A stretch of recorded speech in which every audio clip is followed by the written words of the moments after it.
Gosh. You're okay. All right, so as the Bruin drum line is battle banding, Ryder Sesser getting ready to kick. Bruin line is getting ready to push. Number 99, Ryder Sesser kicks off and the kick is away. Number 15, number 18 of the Cougars receives the ball and steps out of bounds on the 30-yard line. All right, so Connor, you were asking me before the kickoff started how I thought about last game. Yeah. And last game, they gave over 6 turnovers, right? Yeah. That's definitely what we have to fix this game. We have to turn over the ball 0 times, get some defensive stops. Yeah, like you said, Landon, it's going to be very crucial for us to keep that ball and just get the points that we need when we need it. All right, so now the Bruins defensive line now lines up against the Cougars.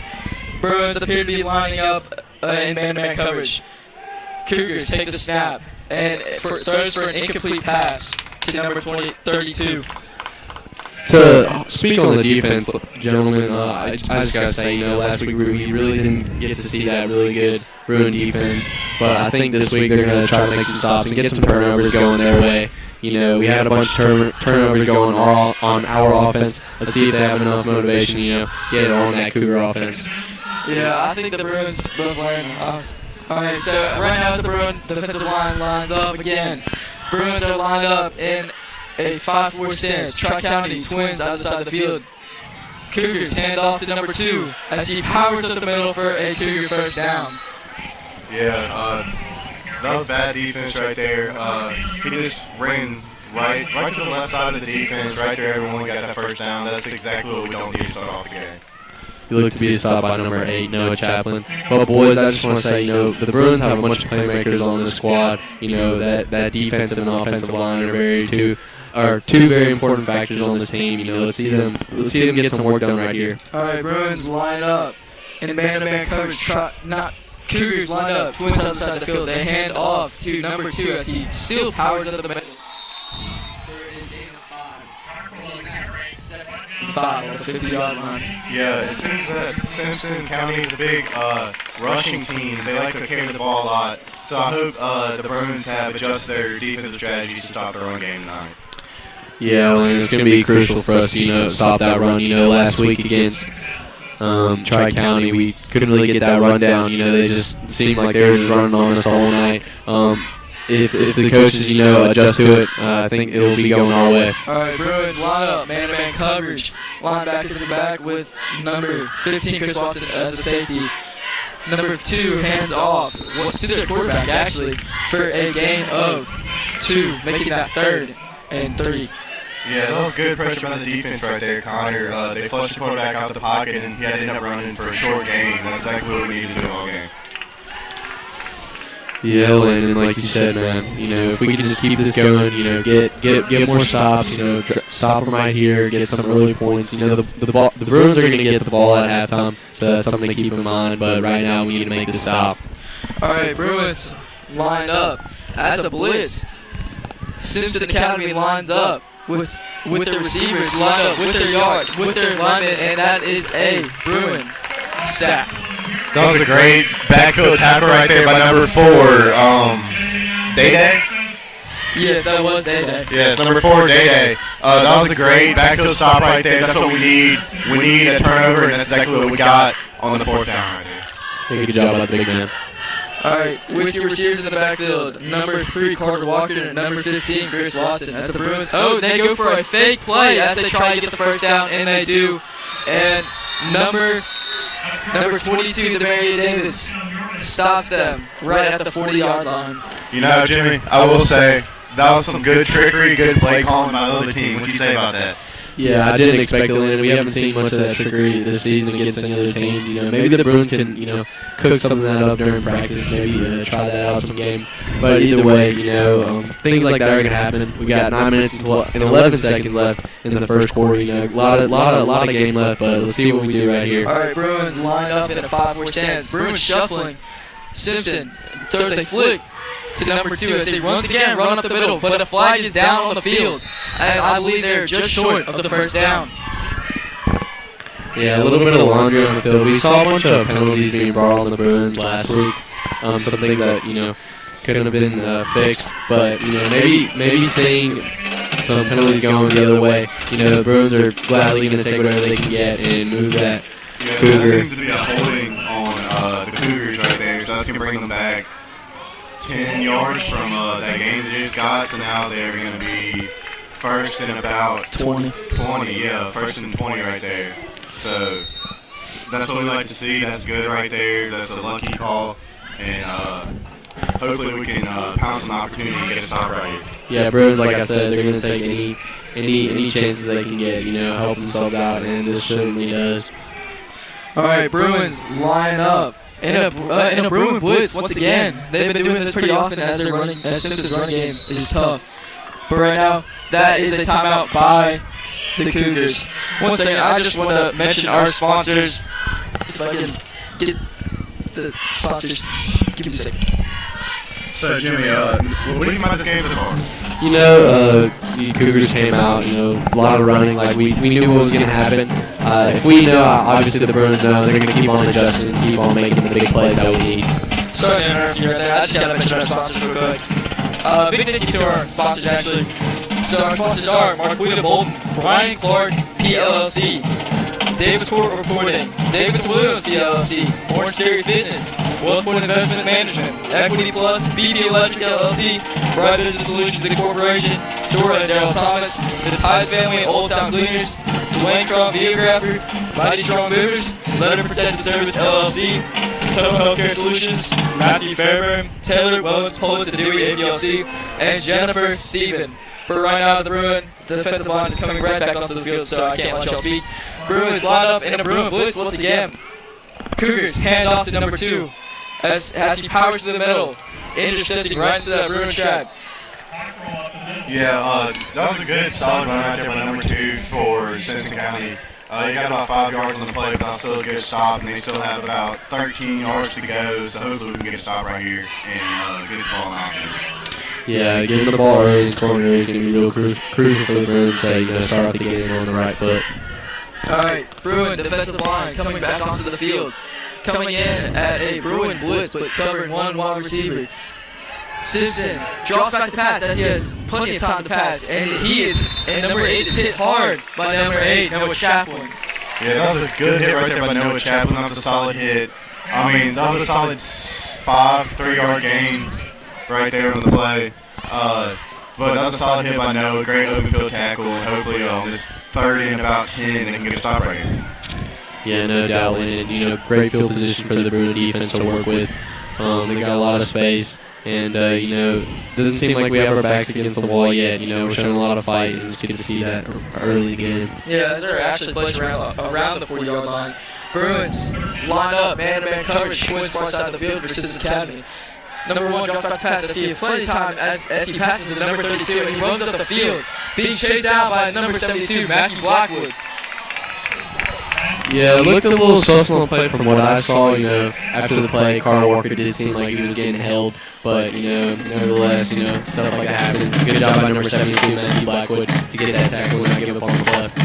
Yeah, if Matthew Blackwood didn't get the stop on that play, I think they might have bring it all the way in the house on that one. So that was a good stop by number 72. And on this fresh set it down, so hopefully they can stop him here. Oh yeah, for sure. All right, Bruins once again line up, man-to-man coverage. Chalk County lines up troops far side of the field of the shotgun formation. They hand off to number 2 on his right as he spins move, but he is stopped right at the line of scrimmage, maybe just short of the line of scrimmage, making that 2nd and 10 on the 20, around the 20-yard line. Yeah, that was a good stop right there by number 4, Day Davis. He stopped right there at the line of scrimmage on that run. Number 2 tried to cut back and go the other way, but Day was right there. He read that play from the start, and he got a good hit right there, good tackle on the open field. Yeah, good job by Day Davis. Guys, I always harp on the line, but just good job by the line and create some havoc, create some pressure for that Cougar offense, and just come up with a bunch of good plays. All right, Bruin defensive line lines up, man-to-man coverage. Simpson lines up, trips. Simpson Academy had a run back to his right, as does a incomplete pass stopped by Chris Watson, and that will make it 3rd and 10. Good job by number 15, Christopher Watson. Big part of the game for both the Bruin offense and defense. My fault there, boys. But anyway, yeah, such a good playmaker, heart of the team, really. It's fun to see him go out there, making plays on both sides of the ball. Yeah, Chris always brings a lot of energy whenever he plays. You can tell he's like the energy leader, the team leader. He's a great ball player. All right, Bruins, line up, man-to-man coverage. Cougars, line up, Twins, far side of the field as he drops back to pass. There's a deep one to number 13 and that is an incomplete pass. There's no flag down on the field, which is perfect. Yeah, that was a great breakup right there by number 7, Brandon Taylor. Great coverage right there. When they tried to throw the deep ball, Brandon was right there and made that catch not possible. That was great defense by number 7.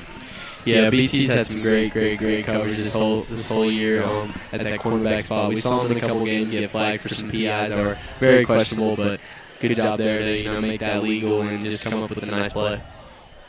All right, Bruin defensive line as they appear to be lining up in a man-to-man coverage with Simpson Academy lining up receivers either side of the field as Cougars set a man in motion.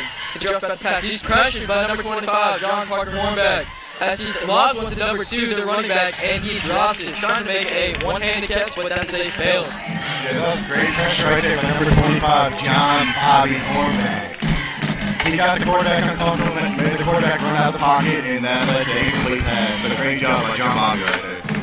Yeah, no doubt. It's going to be part of this team. It looks to be that the Cougars are going to try to get field goal, it seems. I'm not sure. It was a turnover. That was a turnover. It was a turnover. My fault, boys. Gotta look at the downs there. But Bruins start off with some great offensive positioning right here with 5 minutes and 45 seconds left in the first quarter. Yeah, but it's lining up around the 20-yard line. Bruins line up, shotgun formation. No receivers on either side of the field. Receivers on either side of the field as he lobs for a screen to number 4, Dede Davis, as he powers up the middle for a Bruin first down.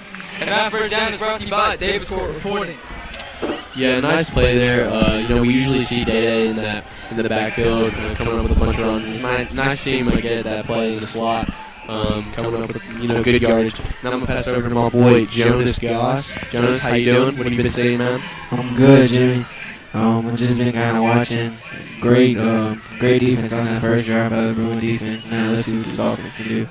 All right, as the Bruin offense appears to be lining up in a shotgun formation, Twins receivers on the side of the field. Emil has number 5, Solomon Walker, to his left as he hands off, as he cuts to his right for a gain of, it appears to be about 5 or 6, making that 2nd and 4. What do you got to say about that, Jimmy? Yeah, great job by Solomon, man. Good to start off that play, keep the chains rolling. Cougars is such a run-heavy team. It's nice to have the Bruins give them a little taste of their own medicine. All right, as the Bruins now line up in the shotgun formation, Twins either side of the field. Emil has Solomon Walker to his right. Emil calls for the snap, drops back to pass. He has blockers, throws a bullet, chips to number 15, Chris Watson, but that was batted down by number 4 on Simpson Academy.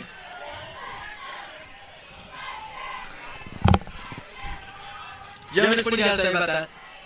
I have nothing to say about that, Garner. It's just good defense. Let's just hope the Bruins can come out and make a better play next way. All right, so now as the Bruins line up in the shotgun formation, receivers on the side of the field. Emil has Solomon Walker to his back right. He hands off to number 5, Solomon Walker, as he powers up the middle for a Bruin first down. That down as he is down around the 50-yard line. Yeah, to talk about Solomon Walker, we really didn't get to see much of him, last week. Didn't really get to see him make the big plays like he's doing right now, but it's nice to see also Dede going in there, in that backfield and just creating some havoc for that defense. All right, Bruins line up in the shotgun formation, Twins on the side of the field. Emil had Solomon Walker to his left, and he hands off, as that is a 5-yard gain, dropping down at about the 45-yard line. Correction seemed to be Dede Davis on the carry, but nonetheless, good job by him. Jonas, what would you see in that play, man? Well, I'm going to let they about to run this, so I'm going to let Connor get back on. All right, Bruins line up in the shotgun formation, Twins outside of the field. Emil has Dede Davis to his left. Emil calls for the snap, hands off to Dede Davis as he powers up the middle. Once again, getting another Bruin first down. And I just would like to mention that first down is also brought to you by BP Electric LLC. Yeah, Jimmy, you asked me what I thought about it. I've been talking to Dede all weekend, the week before this week, and I've been telling him that to tell his coaches that he should run the ball more. And they're giving him a few more carries this week. So Bruins line up in the shotgun formation. Twins on the side of the field. As he hands off, as Emil hands off to his right, Solomon Walker, as he powers up the middle for about a 8-yard gain, making that 2nd and 2. Yeah, 2nd and 2, 2nd and 2. You know, Bruins are just continuously moving the chains and continuously moving that ball down the field. I think right here we're going to get an easy 6 points. All right, Bruins line up in the shotgun formation. Receivers on the side of the field. Emil hands off to his right to number 5, Solomon Walker, as he powers up the middle for another Bruin, as not another Bruin first down, as that is a 1-yard gain. Good stuff, boys. You know, we're continuously, getting positive yardage. We're not going backwards. I've been saying that. Bruins haven't, given up any sacks to start off the game. It's been really good for us. All right, Bruins line up in the shotgun formation. Twins on the side of the field. Emil sets a man in motion, number 3, Carter Walker. He hands off to his left to number 5, Solomon Walker. He powers up the middle for 100% a Bruin first down. That first down is brought to you by Brian Clark. Brian Clark Law. I apologize for the screeching and the noise. I do not know what's going on. I'm just going to have to work through it, just keep on speaking because this is actually irritating my ears. So, all right. So, Bruins are about to line up as they're speaking to their coach with only 15 seconds left in this remaining, not in this remaining quarter, but in this remaining time. As they line up, Bruins line up in the shotgun formation. Twins near side of the field. Emil sends a man in motion to number 15, Chris Watson. He hands off to number 4, Day Davis on his left, and Day is trampled on and just gets run into that trap as they were ready for it for about a 1-yard gain, making that 2nd and 9.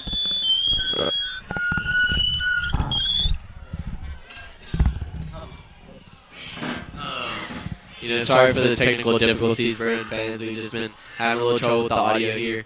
Nothing that we can't control. But Jonas was about to speak, but I guess I'll just talk for him. Great way to start off the game for the Bruin offense. All right.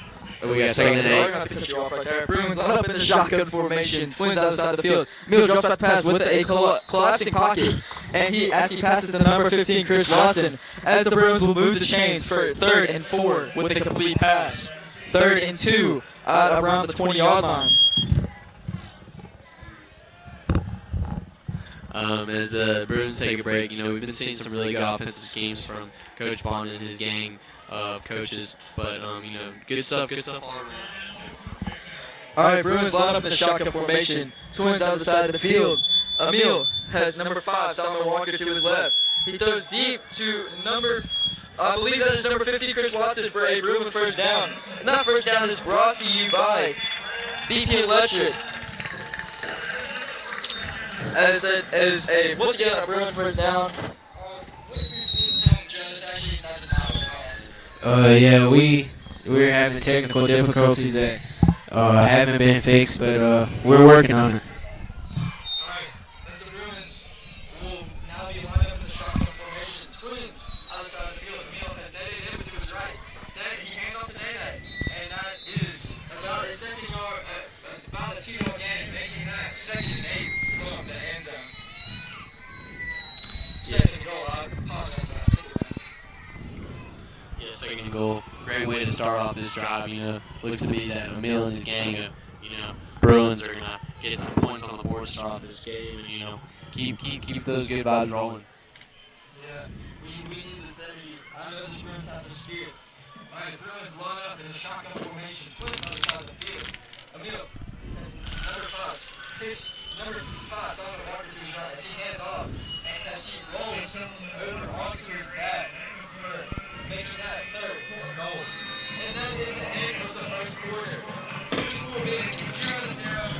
As we now enter into the 2nd quarter. This quarter's going to fly by really fast. Yeah, Connor.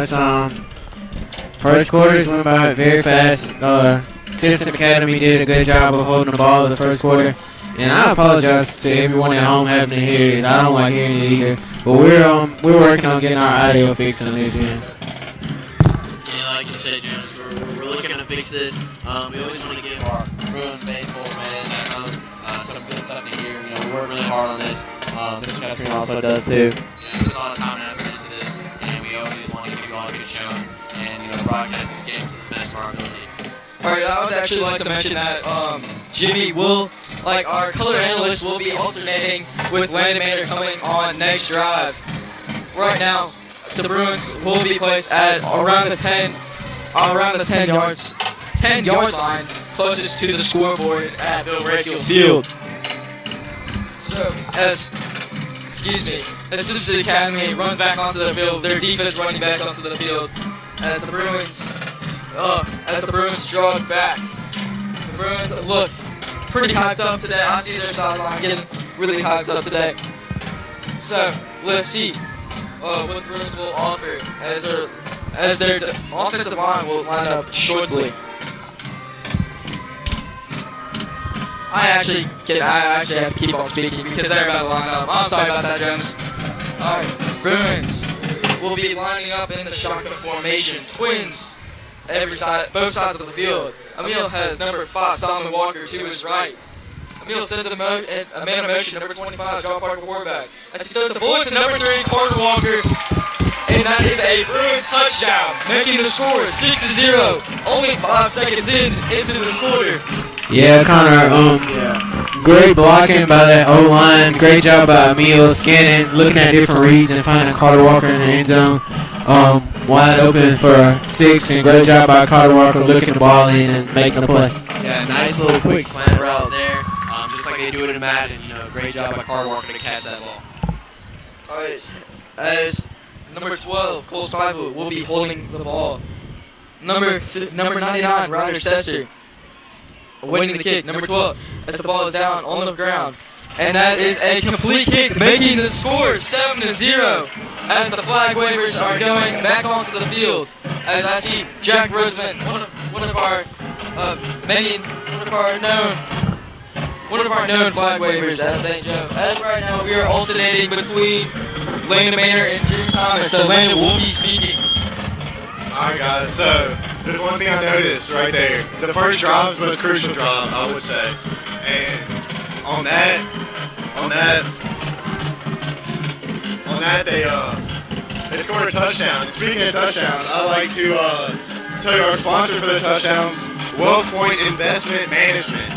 And so we got a defensive stop, and then we took that opportunity and scored. And that's like what we need all game. We need defensive stop, and then we need to score off those defensive stops. And I think that first drive is going to be very crucial in the rest of this game. What do you think? Landon, and just to speak on the defense, like you said, they got to stop the first drive. But Simpson Academy was beating them up with the run, and they did hold the ball for the majority of that first quarter. So our defense is great. We're getting stops, but we want to get off the field because at this rate, by the second half, we're going to be gassed. So let's hope we can come out and get another stop, but let's get it quicker. All right, as the ball is placed on the 40-yard line, the Bruin kicking team is lined up on the 35. Roger Susser beginning to kick. It appears that he will not be going for a long kick. He will be going for a squid kick, one of the Bruins' notorious kicks. Bruins winning the kick. Bruin drumline drumming. Number 99, Ryder Sesser calls for the kick. Number 99, Ryder Sesser goes up for the kick, and the kick is away for a squid kick. And the ball is received on the 35-yard line by number 13 as he rolls out to the far side of the field. And he's running up the field, powering through all the receivers as he's shoved out of bounds on the 50-yard line. Yeah, on that play, I don't see why they call it squib kick right there. I think that a normal long kick would have been better because as you can see the speed on number 13, he just went to the right, ran and got a bunch of yardage going around the special teams there. I don't know what was up with that play call, but Jonas, what do you think about that? I think it was great job by the return man on that kickoff, and our Bruins did a good job of tackling. All right, as the Bruins line up in a zone coverage, Simpson Academy hands off to his right to number 2, as that is a short gain of 2, making that 2nd and 8 on the 50-yard line. Yeah, that was a good stop right there by the Bruin defense. There's multiple guys on the stop right there. Right now they're stopping the run, which is Simpson County's main go-to is the run, so they're stopping that right now. So the defense is looking good. So I think it's going to be a good game. The defense can keep holding like this. All right, Bruins line up in a zone coverage. Simpson Academy lines up in the shotgun formation. They flick to number 2, their receiver, to their running back, but number 72, Yeah. Blackwood was there. Yeah, Connor, there was a fumble on the play that was recovered by. All right, that was incomplete. That was incomplete. The piece of the ball will be placed right on the 50-yard line, where that is a very decorated 50 with just blue and gold, our colors, with the rest being white. Also one of our colors, as you can see on MaxPass, actually. If you go to MaxPass, you'll actually see that. Yeah, this is a big third down right here when you get a stop right here. All right, Bruins line up in man-to-man coverage, and actually a blitz. Simpson Academy hands off to his left to number 2. As he stiff arms one of our Bruin players and is out of bounds. Yeah, right on the 35-yard line. Yeah, Connor stiff armed in a truck at the end of that as he made 2 guys miss to get that first down. We got to wrap up. We got to tackle. It's going to be a long night because, like Landon said, they're running the ball, run heavy, and we got to bring down those rushers. Yeah, that was a good run right there by number 2 with the stiff arm on Noah Chaplin, number 8. He showed his dominance right there and ran right past him, stiff arm on the ground. You know, you have to get props to number 2. That was a good run, but we need to get a stop right here. All right, I need to get used to saying Simpson Academy over the Cougars because I keep on saying Tri-County. All right, Bruins will line up in a 5-5 stance, actually. Bruins, as Simpson Academy hands off to the left, but they fake it and go for a quarterback keeper, and the play will be called dead. I'm not sure what happened there, Connor, but It would be a false start. Okay. On the Cougars, backing them up 5 yards, making that first and 15, and that ball will be placed on around the 45-yard line. Yeah, that's the second flag on the Cougars that brings them back. Right now, St. Joe's playing a clean game, no flags. So we got lucky right there. It's good to see that happen. And hopefully we can pounce on that opportunity that we were given. All right, Bruins line up in a man-to-man coverage. Cougars line up 2 receivers to their right as number 1 drops back to pass. And he throws a incomplete pass to number 8, one of his receivers.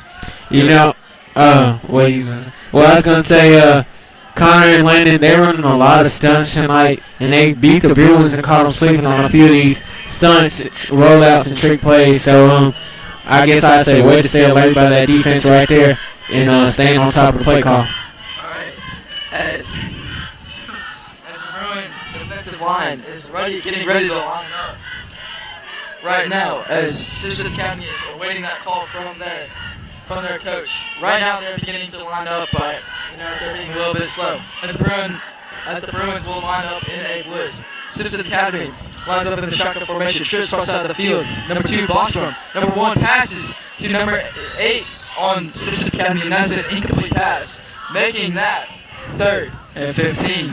Yeah, I'm going to be honest. I think the flaw of this Simpson County offense is their passing game. They haven't made very many passes.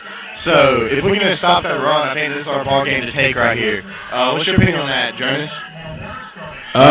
Landon, forgive me. I did hear what you said. I don't have my headset on for everybody listening. All right, because we're right now the Bruin defensive line is lining up. Bruin defensive line once again lines up in a Bruin blitz. Simpson Academy fake calls the call. He's looking back over this play. Number 1 drops back to pass with number 2 running out for a route as he throws deep, covered by number 3 Carter Walker, and that is it. Almost picked off by number 3 Carter Walker, but he dropped it. But that was amazing coverage. Yeah, good coverage. Way to come back on that ball. Just got a secure interception. What do you think about that, Landon? Yeah, that was a great coverage right there by number 3 Carter Walker. He followed him stride by stride all the way down the field and broke up that ball. He almost got an interception, but we'll take what we can get right here. All right, Bruins. Well, the Bruin receivers are number 3 Carter Walker, almost made that amazing play. Number 15 Chris Watson. As the kick is a wait for an actual punt, for a very low punt, going straight out of bounds at around the 30-yard line. As the Bruin offense will now be coming back onto the field with 10 minutes and 34 seconds left in this remaining quarter. And I would just actually like to mention our quick sponsors real quick since we have time. Marquita Bolton, Brian Clark Law, Davis Court Reporting, Davis & Williams, Orange Theory Fitness, Wealth Point Investment Management, Equity Plus, BP Electric LLC, Right Business Solutions Incorporation, Roy and Daryl Thomas, the Tice Family and Old Time Cleaners, Dwayne Crump Videographer, Mighty Strong Movers, Leonard Protective Service LLC, Total Healthcare Solutions, Matthew Fairbairn, Teller Willards, and Paulitz and Dewey APLC, and Jennifer Stephen. I had to get that all out pretty quickly. So, as the Bruin offensive line is now lining up. Bruin offense lines up in the shotgun formation. Bruin's outside the field. Emil hands off to number 4. Number 5, Solomon Walker, to his right. And he will be down for a 1-yard gain, making that 2nd and 9. Yeah, Jimmy Thomas back here, ladies and gentlemen. Good positive yardage there by Solomon Walker. What I saw on that defensive drive, just great stuff all around the board. You know, Carter Walker had some great coverage put on the receiver. Just good stuff. We've been seeing a lot of good stuff from this Bruin offense and defense. You know, I look forward to seeing the rest of this game and see what else they can do. All right, Bruins will be lining up in the shotgun formation, twins on the side of the field. Emil moves over number 5, Solomon Walker, to his right. Emil draws back to pass, and he throws a deep one to number 3, Carter Walker, and that will be in bounds for an amazing catch by number 3, Carter Walker. Correction. Number 7. Number 7, Brandon Taylor. I used to play football with him in middle school, and I will say his hands have improved a lot. BT has improved those hands. That was a great catch by number 7. Great contested catch right there. Great game, great play overall. Yeah, good job on the big man to, you know, stay with the ball even after getting hit, you know, in the back there. Kind of a little blindside hit there, but anyway, just good stuff by him. Seen him grow a lot. Let's go Bruins. Bruins will line up in the shotgun formation, twins on the side of the field. Emil drops back to pass. He rolls out to the near side of the field. He's pressured, throws a deep pass to number 3, Carter Walker. And that will be almost intercepted, and that will be an incomplete pass. You know, honestly, great job right there by number 3, Carter Walker, breaking up that interception. He, hit that right out of his number 13's hands, so good job right there. He did the best he could because he was a little underthrown right there. But, we need to complete those plays. We need to make the big plays like that to win this game.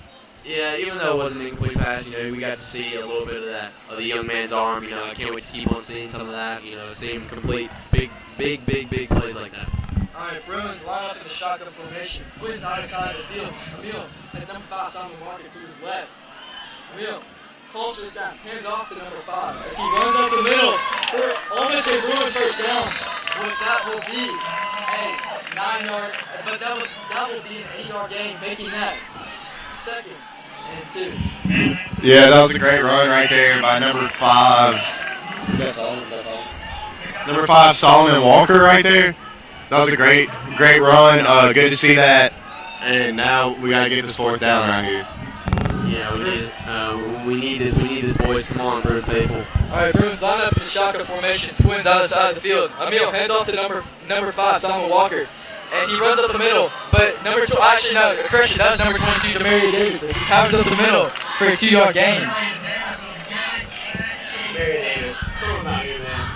We understand there's one on the field, and it seems to be holding on the Bruins.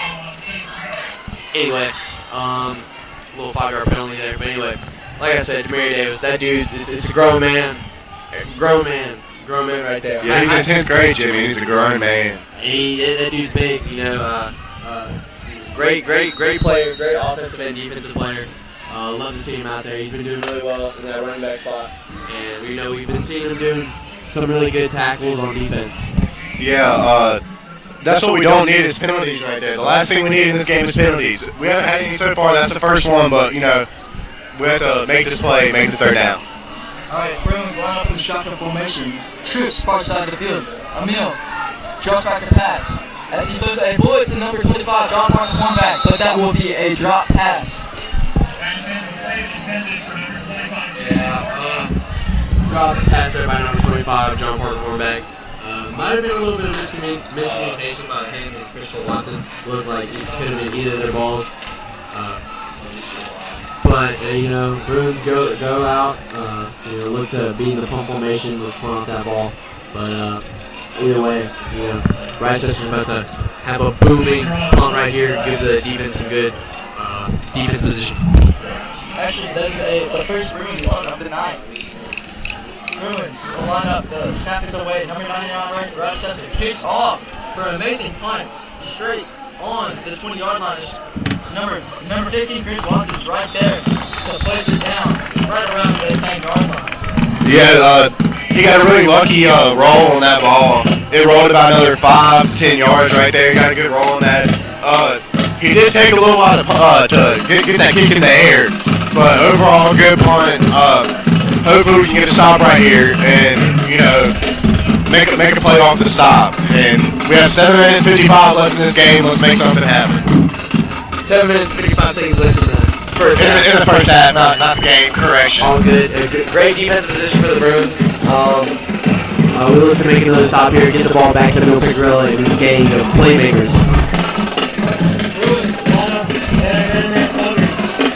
Number 2 on Captain hands off, but number 3, Connor Walker, was there for the stop. Excuse me, I missed that real time play. I was talking to our other color analyst. Show is gone.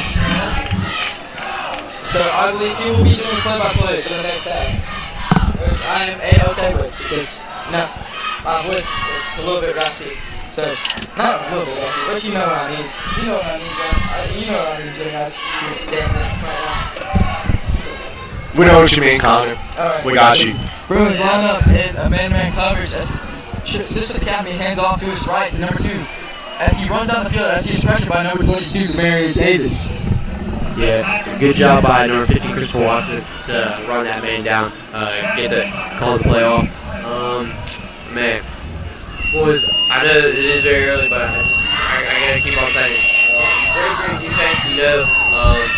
What would have been Tri-County last week was a couple more points there for the opposing team. And I think the team really worked hard to stop that run game and make a bunch of good plays here for the defense. Alright, Bruins will be lining up in a man-to-man coverage.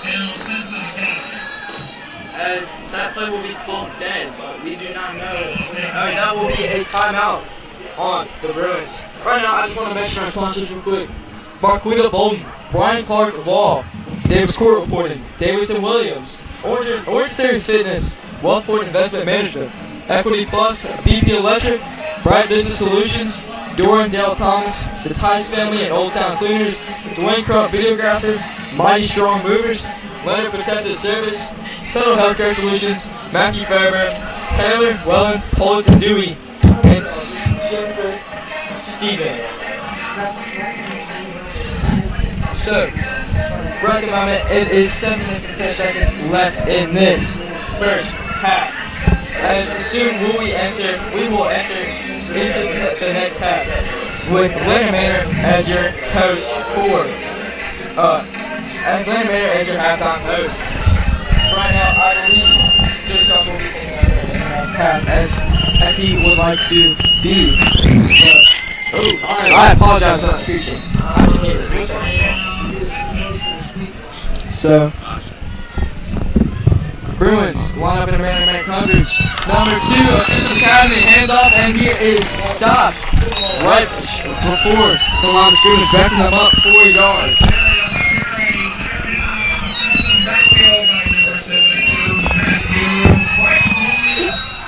So, right at the moment, I'm sorry if you can hear the screeching, that was actually annoying us as well. Bruins will be lining up shortly in the, if you cannot hear me that well, I have to back up the mic, because I think that is the problem for the screeching. Bruins will be lining up in the man-to-man coverage. Simpson Academy lines up, twins near side of the field. They hand off to number 2 as he rolls out to the far side of the field, but the Bruins are right there to stop him, dropping them back 4 more yards, making that 3rd and 17. Yeah, good job there by number 22, Demary Davis. Bruin fans, we just want to say sorry for the technical difficulties that we've been having. We've been getting it sorted out, but we missed a couple plays there. Great job by number 17, Matthew Blackman, on that stop. Just good stuff all around the board. The score is 7-0 with 6 minutes and 2 seconds left in the first half. Yeah, so that was a good stop right there to make it 30 and about 20, and I'm going to hand this off to you, Connor. Alright, Bruins line up man-to-man coverage. As Simpson Academy lines up twins near side of the field. As he rolls out the pass, switches over, and throws for a screen to number 22. But he is wrapped up by the Bruins and is stopped right in his tracks for 4th and 17. There does seem to be a flag on the play, Connor. Oh, I did not see that. Yes, we're waiting to see the call for that, but if the call is favorable to the Bruins, then that was a good stop right there, and that's exactly what we need. But we're still waiting on to see what the call is, so we're going to wait and see what the refs say for the call. Jimmy, how do you feel about that stop right there, Jimmy? Very, very important, very, very crucial for the Bruins. I think we need to make that right here. Obviously, some laundry on the play there. Never really like to see that. But, the Bruins keep on playing, keep on trucking, and we just got to do that, man. Yeah, there was a face mask on the play, and that brought them 15 yards up, so now it's going to be 3rd and 5. And hopefully we can get a stop right here. That's an awful mistake. That mistake might cost us a lot. But let's see if we can get a stop right here and hold strong with the Bruin defense. All right, as the Bruins are already lined up, with number 3, Carter Walker in the backfield, I believe coming in as a safety. And that will be a timeout on the Bruins. Right now, I would just like to mention our sponsors very quickly. Marquita Bolden, Brian Clark, The Wall, Davis Pool Recording, Davison Williams, Orange Theory Fitness, Wealthport Investment Management, Equity Plus, DP Electric, Right Business Solutions, Jordan Dale Thomas, the Tice Family and Old Time Famous, Wayne Crump Videographer, Mighty Strong Movers, Letters of Protective Service, Total Healthcare Solutions, Matthew Fairburn, Taylor Wellens, Colton D. and Jennifer Steele. I have just gotten worried that it's not the final quarter, which is, I do not know. It's the final quarter, but it says second quarter on the scoreboard. Right, but the journalism administrator just came in and reminded us that it's not the final quarter. It's the final quarter of the half, not the final quarter of the game. In case y'all are confused, 7-0 Bruins. 5 minutes, 25 seconds left in the second quarter. There we go. Our Bruin administrator, Mr. Castrina, always is helping us out. We need him. We need him there. Thank you, Landon, for telling us out. We need this right here. Connor, call this right here, baby. Call this. Yes, ma'am. All right, Bruins line up. Hey, man-to-man coverage as Assistant Academy hands off to number 2 as he cuts up the middle for almost a. Right now they're signaling for a first down, they're determining, and that is a Cincinnati Academy first down. Yeah. First of all, it is yes, sir. But then again, these Cougars just keep on running on the ball, boys. What do you think we need to do? What are some things that we need? Stop the run. It's that simple. We need to stop the run. Connor, the play's finished starting. Let me hand this off to you, buddy. Bruins line up in a blitz. As Simpson Academy lined up in the pistol formation as they hand off to number 2 as he is slowed around by number 55. And he is stopped by number 3, Cody Walker, slamming him down in the backfield right around the 30-yard line, making that second. And thank you, Mr. Castrina. Making that second and 13. Yeah, that was a good stop right there. The quarterback seemed to run backwards a little bit. And they got a loss about 3 or 4 yards on the play. That was a good stop. That's what we need. Hopefully we can continue this defensive excellence that we have going on right now and get a 3 and out right here and get the ball back on offense with 4 minutes and 14 seconds left. Maybe we can make something happen. And there seems to be a timeout on the field by Simpson County. And that timeout is sponsored by Bright Business Solutions Incorporated. And during this timeout, may I read out the sponsors real quick? Marquita Bolden, Bryant Clark Law, Davis Court Reporting, Davis and Williams, Orange Theory Fitness, Wealth Point Investment Management, Equity Plus, BP Electric, Bright Business Solutions Incorporated, Dora and Daryl Thomas, the Tice Family and Old Town Cleaners, Dwayne Crump, Videographer, Mighty Strong Movers, Linear Protected Service, Total Healthcare Solutions, Matthew Fairborn, Taylor Wellens, Paulitz, and Dew, APLC, Jennifer Stephen. Yeah, and it seems that they're coming back on the field. Jimmy, what do you have to say for your analysis on that last play? Like you said, man, we need a lot of stops. We need more stops. We need to stop that run game. It's very crucial that we do. I just think the Bruins have come out with a lot of swagger, a lot of intensity. Let's see what we can do. Call it, Connor. All right, Bruins line up in a Bruin blitz as they hand off to a bigger man, number 9, and that is a stop, making that 3rd and 12. Yeah, looks like number 9 got tripped up right there by number 69. Big 69, Robert Clark. Big Rob. Love to see him make a play. Love that kid. Love that dude. He's great in the classroom. Very, very excellent young man. Very excellent young man indeed. And we love to see him stop by number 69, Robert Clark. Yeah, great job by number 69, Robert Clark. That dude, just a big man, big dude, number 69, Robert Clark. Been working really hard. Bruins line up as a Bruin blitz. Sorry, I had to cut you short. Bruins, Simpson Academy drops back to pass. There's a deep one covered by number 8, Noah Chaplin, and that will be an incomplete pass. Yeah, like I said before, it seems like their passing offense, their air raid is their weak link. They have barely completed any passes as the quarterback right there overthrows number 3 by a good 5-10 yards. So all they have to do in this game is stop the run, and looks like they're going to punt on 4th down. Let's see if they do any trickery here.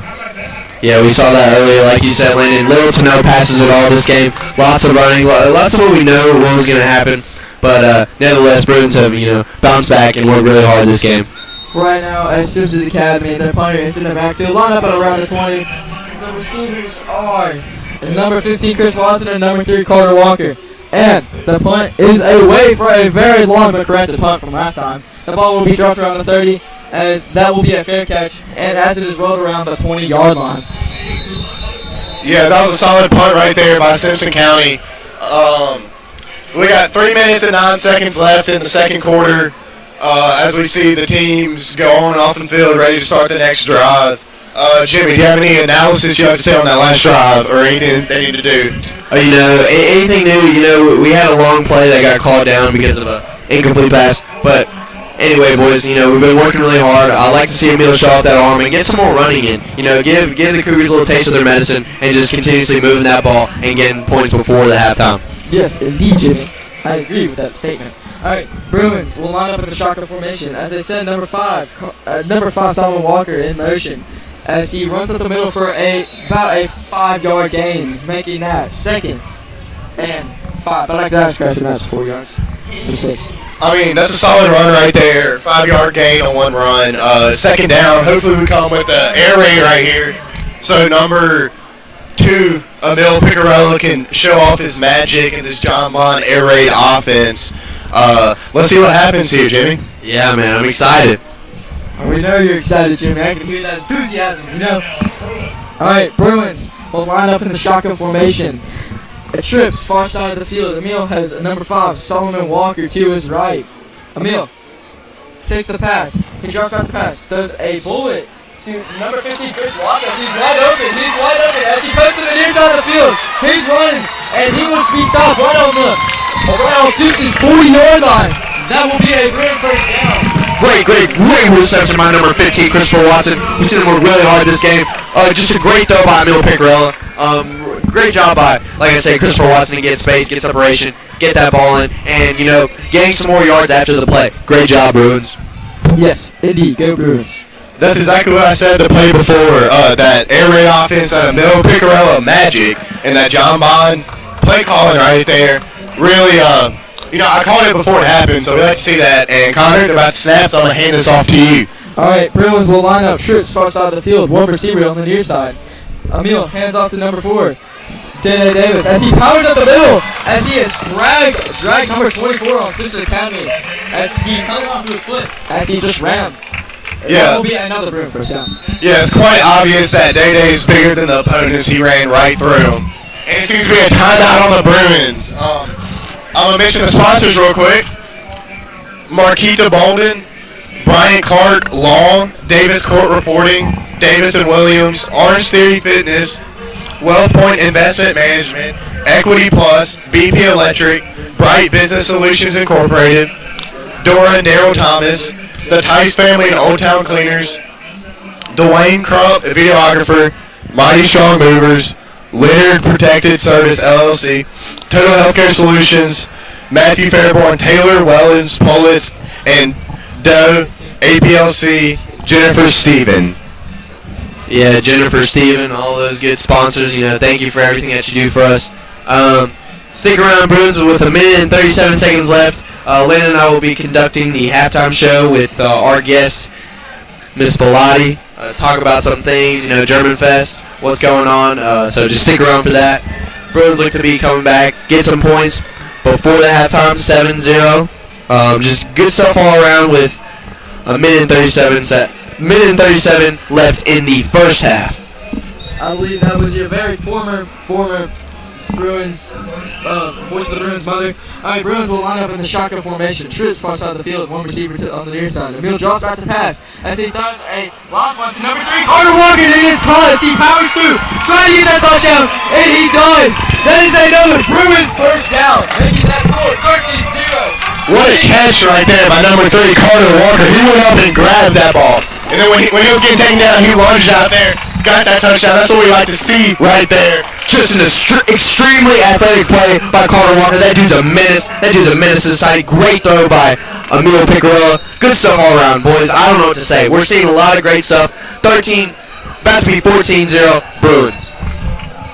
All right, Ryan Assessor getting ready to kick. Thank you, Landon. As he kicks off, and that kick will be good. Good. Score 14-0 with that amazing play. That's great right there. That's athleticism. That is Carter Walker. That man, he has Black Air Force energy. He really does, Jimmy.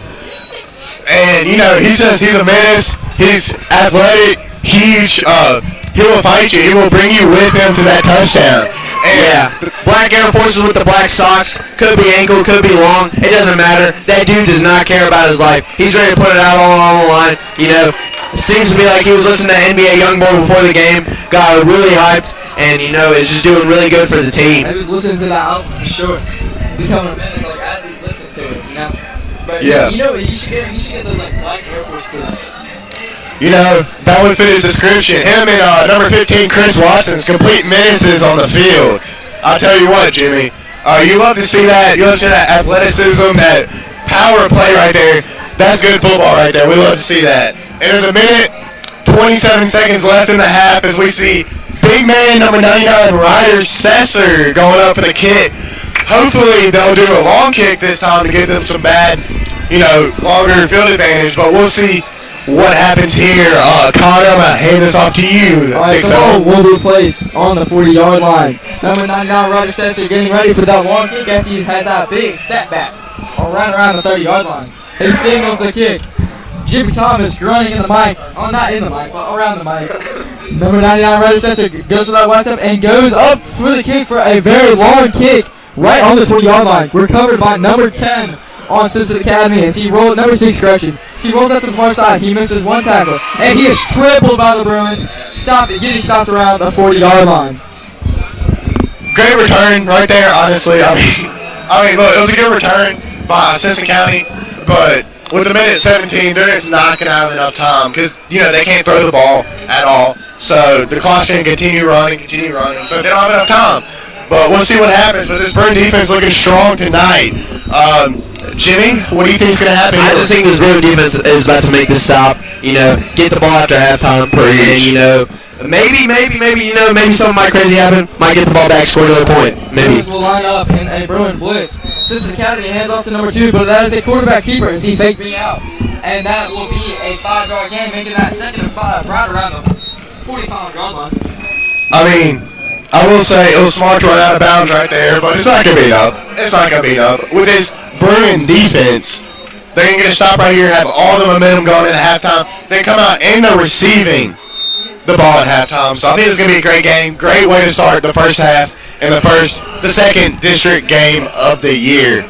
Right now we're 1-0 in district, might I mention. So this is a huge game for us right here. All right, Bruins be lining up as a Bruin blitz. Simpson Academy draws back the pass. I say pass to number 6, finally completing a pass, and that will be a complete pass right around the 40-yard line, making that a first down. Yeah, he was trampled right there by number 25, John Bobby Hornback. We love to see John Bobby, man. Love that man, John Bobby. What a great hit. Because the Simpson Academy's rolling. All right, Bruins will line up for a Bruin blitz once again as they hand off to number 2 as he rolls, and he is dragged down by number 25, John Bobby. Yeah, John Bobby. Good job by him. He's doing really well. Number 25 for the defense and offense. He's been making some really good plays. Boys, they might seem like they're marching down the field, but they're really not. They're not making anything too special. I think the Bruins are about to make that stop right here. All right, Bruins will line up in a Bruin blitz. Number 1 drops back to pass. He's pressured as he passes to number 14, and he will step out of bounds right around the 35-yard line. Yeah, we got 25 seconds left for them to score here, but with number 25, John Bobby back on the field, there's no making a touchdown with John Bobby. He's a menace on the field. Like John Bobby, Robert Clark, the list goes on. Carter Walker, they're definitely going to stop right here. No score. Bruins will line up in a Bruin blitz, pressuring them as they hand off to number 2, and now he will be stopped right around the 40-yard line. It's going to be a combined tackle by number 22, Demario Davis, and number 72, Matthew Blackwood. Brown medal. Both of them. Brown medal, the man, the myth, the legend. Just good stuff all around the board. Really proud of these Bruins, man. Yeah, there's timeout on the field and 12 seconds left in the half. And I want to use the timeout to mention the halftime show that we have coming up with Miss Alicia Bellotti. She's here to talk about German Fest, which is an event this Sunday. And it's going to be fun, lots of games, and she'll explain the halftime show, so stay tuned. It's hosted by me and Jimmy Thomas. So, you want to stay tuned for that. And with 12 seconds left, I really don't think they're going to score here. What do you think, Mr. Thomas?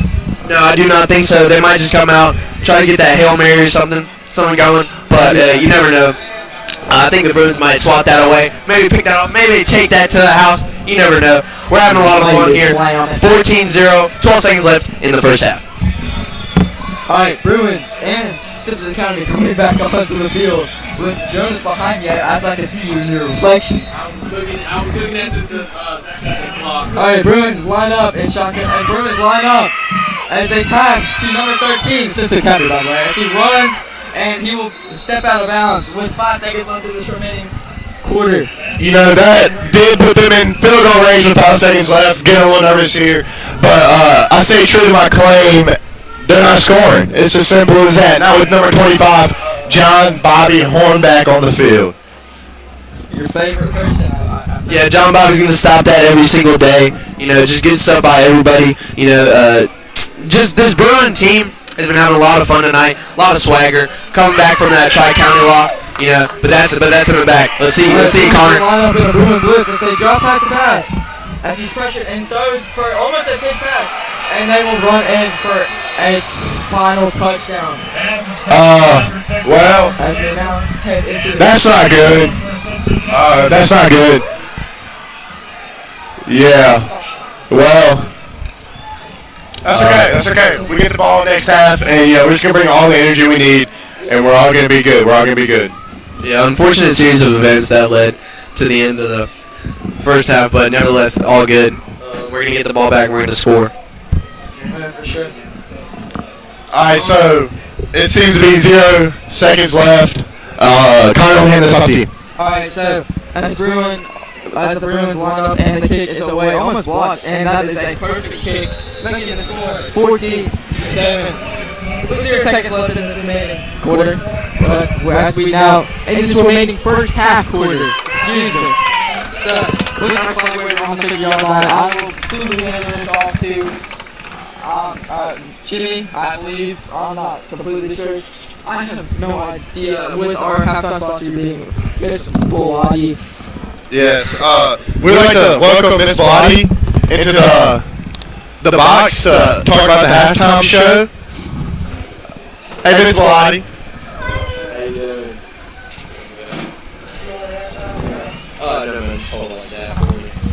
Alright.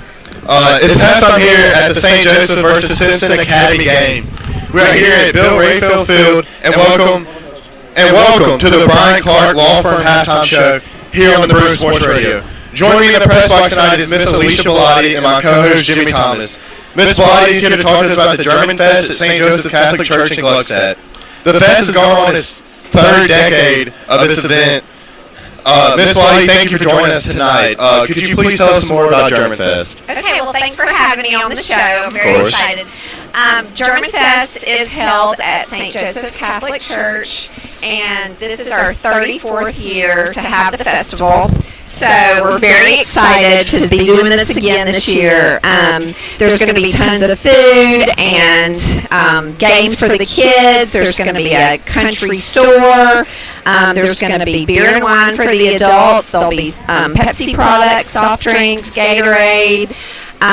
It's just a really fun time. We're also going to have a band, so it's going to be a lot of fun. It's this Sunday from 11 a.m. to 5 p.m., and there's no cost to get in. So you can just bring your lawn chairs and buy lots of German food. Yes, ma'am. So like you said, very good time. My parents have been going there quite a few times. What do you have to say for people that really aren't from the area and maybe are just new to German Fest? What do you think is the best part about it? Really, the community is wonderful. It's a very welcoming community, and it's just a lot of fun. The band is called the Polkameisters, and they're from Tulsa, Oklahoma, and they do like the chicken dance and all sorts of other authentic German music. And it's just a lot of fun. Everybody has a really good time, and you just can hang out, or you can, eat as much as you want to, or you can just enjoy the environment and just kind of being together again. You can also spread out as much as you want because it's outdoors, and there's also going to be sanitation stations all around the grounds as well. Yeah, I've been there the past 2 years. It's always a fun experience. But I've always wondered, why did y'all choose German, the German culture for your fundraiser for the church? Well, really, the area of Gluckstadt has German heritage all around. And so a lot of the parishioners that go to St. Joseph have been generations of German families. And so, 34 years is a long time to have an event. And so I think it's really the only German festival around, or at least that I know of. And so really the people that have been in that area for generations, that's what they know. And so the sauerkraut that is made every year is homemade at our church with a special recipe that they've used for all these years. And so it's just a lot of fun to see. And it's different than any other festival around. And it's nice to have a festival again, too. After COVID and people aren't really doing things for a long time, it's just nice to get out and be together. So that's going to be another really fun aspect. Yes, we might have said this already, Ms. Bolly, but like you said, for first comers, how do we get there, and how much does that cost? Did you say? Okay, so getting in the event itself, it's free, and it's held on the grounds of St. Joseph Catholic Church, which is just off the Gluckstadt exit from 55. So if you take exit 112, then Gluckstadt, the German Fest is at St. Joseph, and it's on the west side of the highway. So there will be people to direct traffic and tell you where to park. And then, do we need to stop for them? And then after that, getting in the event itself is free. And so you'll just be purchasing drinks, and food tickets are $8 on site. But it's worth every penny because you get a full meal of authentic German food. Speaking of German food, I'm a big fan of sauerkraut, and you mentioned that it was homemade. How do y'all make it exactly? Well, I take pictures of it every year as I'm on the publicity committee, so I haven't made it myself, but they have a system, and it's cabbage, and it's salt, and it's a special recipe that they've used for generations, and so they come and make it on the grounds, and it actually ferments outside, in the heat and all that, and then we can it. So you can buy canned sauerkraut that's authentic, that was made by our parishioners at the country store there, and then you also will be eating it the day of if you choose to have. There's also some kids' meals, hot dogs and things like that you can get, but most of the grown-ups will be having authentic German food, which is like sausages and shish kebabs and brats, things like that. Yes, ma'am. Well, like you said, you were talking about how there's like kids meals and stuff. So this is obviously kind of a mostly adult festival, but like you said, the children are welcome too. Well, what are some things that children are going to be expecting to do? Okay, well, it is for adults, but it's also very geared toward the children. There are all sorts of children's games, so they can stay busy all day doing fun things. And I know that a lot of you guys might need service hours, and y'all can come and work at the children's games as well. But they'll be busy doing that, and then there's also food for the kids and that sort of thing too. So it really is for the whole family. Yes, ma'am. So you mentioned there was a old country store. What do they sell there at the country store? Okay, well, they sell jams and jellies, sauerkraut. There's also tons of fall decor, like wreaths and decorations for fall. There are rosaries, and there's some jewelry, and sometimes there's paintings there. So there's all sorts of different items that are all homemade and beautiful, and something for everybody. Miss Blah, you know, you've been helping out for quite a while with German Fest. You know, what personally, what do you look forward to most on that day? Well, it's supposed to be beautiful weather. It might be, a little bit warm, but it's going to be super sunny, and so I look forward to that. And I also just look forward to all of us being together again.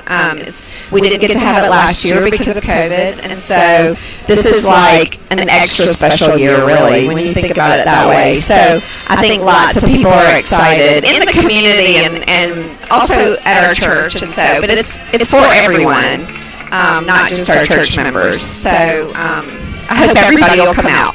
Yes, ma'am. So I want to remind the viewers that there's 12 minutes and 30 seconds left in halftime, and we're here with Miss Alicia Bellotti speaking on German Fest. And Miss Bellotti, so would you say has coronavirus changed anything about the German Fest, like any activities? I don't think it changed the activities, but we are going to have stations all over the grounds where we'll have hand sanitizer and all that sort of thing. So people will be able to clean their hands as much as they want to and still enjoy the festival.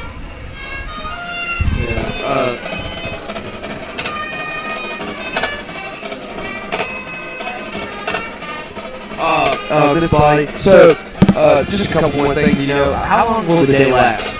Okay, well, it's from 11 a.m. to 5 p.m. And so you can come at any time during that time. You will have help with parking, and just bring your lawn chairs. There's no coolers. You can't bring coolers in because, we're serving all that you're going to need there. And no pets, please. But bring your chairs and come and have some fun. Yes, ma'am. So you mentioned there was beer and wine for the adults. Is there any homemade German beer there? Well, I know that there's dark beer and light beer, and I think there's all the traditional beers as well. But there's also going to be a wine tasting. So I guess that's German wine. I guess we'll find out on Sunday. Yes, ma'am. Well, Miss Body, one more question. This might be kind of a personal question, but obviously you are the mother of former Bruin Sports Radio broadcaster John Bellotti. Yes. How's he been doing? He's been doing great. He's at Mississippi State, and he's a sophomore this year. He's majoring in business, and he's loving life now that they're having football games and all the fun things that you want as a college student. So he's having a good time. But I know that he misses his time up here in this press box because he spent a lot of time here. Yes, ma'am. So I went to the search retreat in November, and I had John as my small group leader, and I think he's a great kid. I love John. Oh, thank you so much. And so thank you, Ms. Bellotti, for joining us here tonight. Is there anything else you'd like to say about German Fest? I did think of I thought of two other things that I need to talk about. The first is there's a Stein holding contest, so get your muscles and come be in the Stein holding contest. It's going to be somewhere around 2 to 3:30 or something like that. And then we're also having authentic German desserts that lots of parishioners have made in preparation for Sunday. So I forgot to talk about that. So make sure that you come for the desserts as well. Yes, ma'am. So you mentioned the sign holding competition. What exactly is that? 'Cause I've never heard of that before. Okay, well, the German steins are like a huge beer mug, and they fill up the steins with beer, and then there's a contest where you hold it straight out, and then you just whoever holds it the longest, like that wins. And it's pretty fun to watch. The first time that we had it, I think, was 2 years ago, and everyone enjoyed it very much. Yes, ma'am. Sounds like a very interesting game. Yeah, so it's going to be a fun time. Yes, ma'am. Well, thank you for coming up here. We enjoyed it. Thank you. Learning everything about German Fest. Thank you for having me, and I hope I'll see y'all on Sunday. Yes, ma'am. You will. Seems fun. Thank you. All right, Bruin fans, thank you for listening to that amazing presentation by Miss Blighty on German Fest and such. We just want to recap on what we've seen so far from this game. It is 14-7, the Bruins versus the Cougars. Been a really good game so far. We've seen lots of good on both sides of the Bruin offense and defense. Just like I said, just lots of good. I don't know what to say other than that, but we've seen a lot of great throws by Mil Picarella. We've seen a lot of good connections to Andrew's receivers. One of them being Christopher Watson, also Carter Walker with the touchdown. The Cougar offense, like we stated earlier, have had lots of running against the Bruins. They've had that's really just been their main focus point. They haven't had many completed passes during this game. Just overall, really good game, really good bounce back game for the Bruins against Tri-County last year. Yeah, but to recap, like we said, German Fest is this Sunday. Go out there; it's going to be very fun. Miss Blighty did a very good job with her representation, and we want to thank her again for dealing with us and like I said, she did a really good representation. But as we come back to the game close enough, 7 minutes left in this halftime. But we see the Bruins Spears setting the dance right now. Just good stuff all around by the Bruins. Last week we saw a big deficit loss taken by the Bruins from Tri-County. Lots of running that we saw in that game. It looked to be that the Bruins had a couple new offensive and defensive schemes to counteract what they saw last week against the Cougars tonight. Yeah, just good performance by the coaches as well. They've been calling some very good plays. Just like I said, nothing too big for the Cougars. They haven't had much big success. The only points that they had on the board was just last second touchdown before the half. Something you never want to see, but at the same time, if it does happen, it does happen. You can't really control things like that sometimes. But yeah, Bruins have been playing really good. Had lots of chances for touchdowns. Only had 2 in the game, which is not bad at all. It's been kind of a low-scoring game, but just very contested game between the Bruins and the Cougars. Yeah, Bruins fans, thank you for tuning in. On radio, you're listening to WJCLP Jackson, Mississippi Catholic Radio, 107.9 FM, and on the YouTube channel, Bruin News Now. Thank you for watching. We really enjoy our watchers and our listeners. Y'all, give us the motivation to keep on going. And Mr. Castrino really does a hard job for us to, conduct this by ourselves. I apologize again for listening so long. I'm really the only person in the booth right now. Landon Maynard is going to get Jonas Goss and Connor Odom to come back and help out with the speaking. So if you want to have to listen to me too much longer. Tonight we are missing Rains Walker, our cameraman and halftime show specialist. He always does a really good job, but good job from Landon. Only coming on his second. His second, time on the air. He's working really hard. Good stuff by him. It being his only second time to be on the air. He's had a lot of fun. I'm really glad we got to bring him in. This is a 4-man group, so it can get a little crowded in here. But at the same time, we're having a really good time with it. Jonas, Landon, Rains, and I are all seniors. This is our final and our last entire year to do broadcasting. I really wish I would have done this earlier because I kind of left. But yeah, back to the game. Lots of good stuff we've seen. Obviously, not all good. Not everything can be perfect. You know, some mismatches here and there, but for the most part, the Bruins have been doing really well. You see the cheerleaders line up on the field to do their halftime show. But yeah.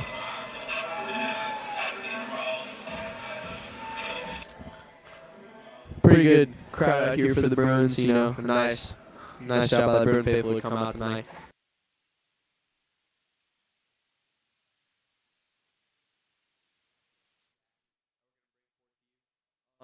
For the second half of play, what we're going to be doing up here in the booth, we're going to have coordination between the play-by-play and the color commentator. We will only have 2 people talking at one point, but we'll be keep on switching. You'll be able to hear all 4 of us, Connor, Jonas, Landon, and I. We're all going to be able to talk stuff. So very exciting for that. So far, the Bruins look to be very excited to come back into this play game. They've been doing really well. Landon and I had the special chance to talk to a bunch of the Bruin fans and Bruin players. A bunch of the Bruin fans were very excited to see this matchup. Really eager to see the Bruins come back and bounce back from last week. But also for the Bruin team, this is such a big game. Obviously, this is one of our first couple of district games that we've had. So far, we're 1-0 in district play. This is a very big game. The Bruins are trying to get back to that 3-3 record on the year, going into more district play. So far, though, everything's been doing really well. This season has been going so far so good. Bruin fans. It's been a very nice night, kind of a chilly night, to be exact. It is 72 degrees. If you are barely tuning in now, we got to hear Miss Bellotti talk about German Fest, which is this Sunday. Go out there. She said, I believe it's from 11 to 5. So go out there. It's going to be a lot of fun for the kids and for the whole family. There's going to be lots of German cuisine, German beer. Very interesting stuff, I haven't really had a chance to go out there myself, but something good to do. And it is in at St. Joseph's Catholic Church in Gluckstadt. Go out there if you want to have fun. There's no cost to get in. The only cost that you'll have is to buy the food and buy the types of alcohol that you want to get and try. So far, so good though. We see Connor Odom getting back on the air. Here we go. Connor, what have you been thinking about the first half of play so far? This first half of play has been just absolutely amazing. This Bruin offense has been killer. So since this Bruin offense has been killer, they've just been all over the place. Those are some amazing passes, some deep passes, those are short passes, and their running game is actually amazing tonight. Solomon Walker making some amazing plays. I will give you the stats, but at the moment I do not have the stats. Dana Davis powering through everyone like he usually does. And I would just like to say, Roger Sessu, I just want to say he's got it back together. I just want to say that now. And in the past games, he hasn't been doing the best, but right now, he's doing amazing. Like this past few games, he's making field goals left and right. He can get that move, and he makes the pucks down. He's doing amazing tonight. Everyone, the Bruin offense is doing amazing tonight. Bruin defense has been wrapping up on everyone. As we're nearing 19 seconds left in this remaining quarter, I'll actually be handing it off to Jonas Goss as he is now being, whatever it's called, play-by-play. There you go. Play-by-play for tonight. Yeah, Connor, nice opportunity. I appreciate the opportunity. I appreciate you for letting me take over for you for one half. And I'm just looking forward to calling this next half of the game. So, Bruin faithful at home, there is, I believe, the play clock has been set to 3 minutes until we kick off for the second half with your Bruins leading 14-7. I wasn't up here, but I hope y'all had a great halftime show with Mrs. Bellotti. And, I wish I had somebody to talk to me. Everybody's on break, so I'm kind of talking about myself, so we don't have any dead air. But it's a great night, and it's a great Friday night at St. Joe on Bill Rayfield Field. Lots of activity. You got the band playing, the Spirit Steppers dancing, the cheerleaders cheering. The football team warming up to go out for the next half. You got Emil Picarella throwing passes, getting warmed up. Ryder Sexer released to kick a few. And yeah, I do have Landon Maynard back if he wants to hop on one of the headsets and talk to me a little bit. Is it gone?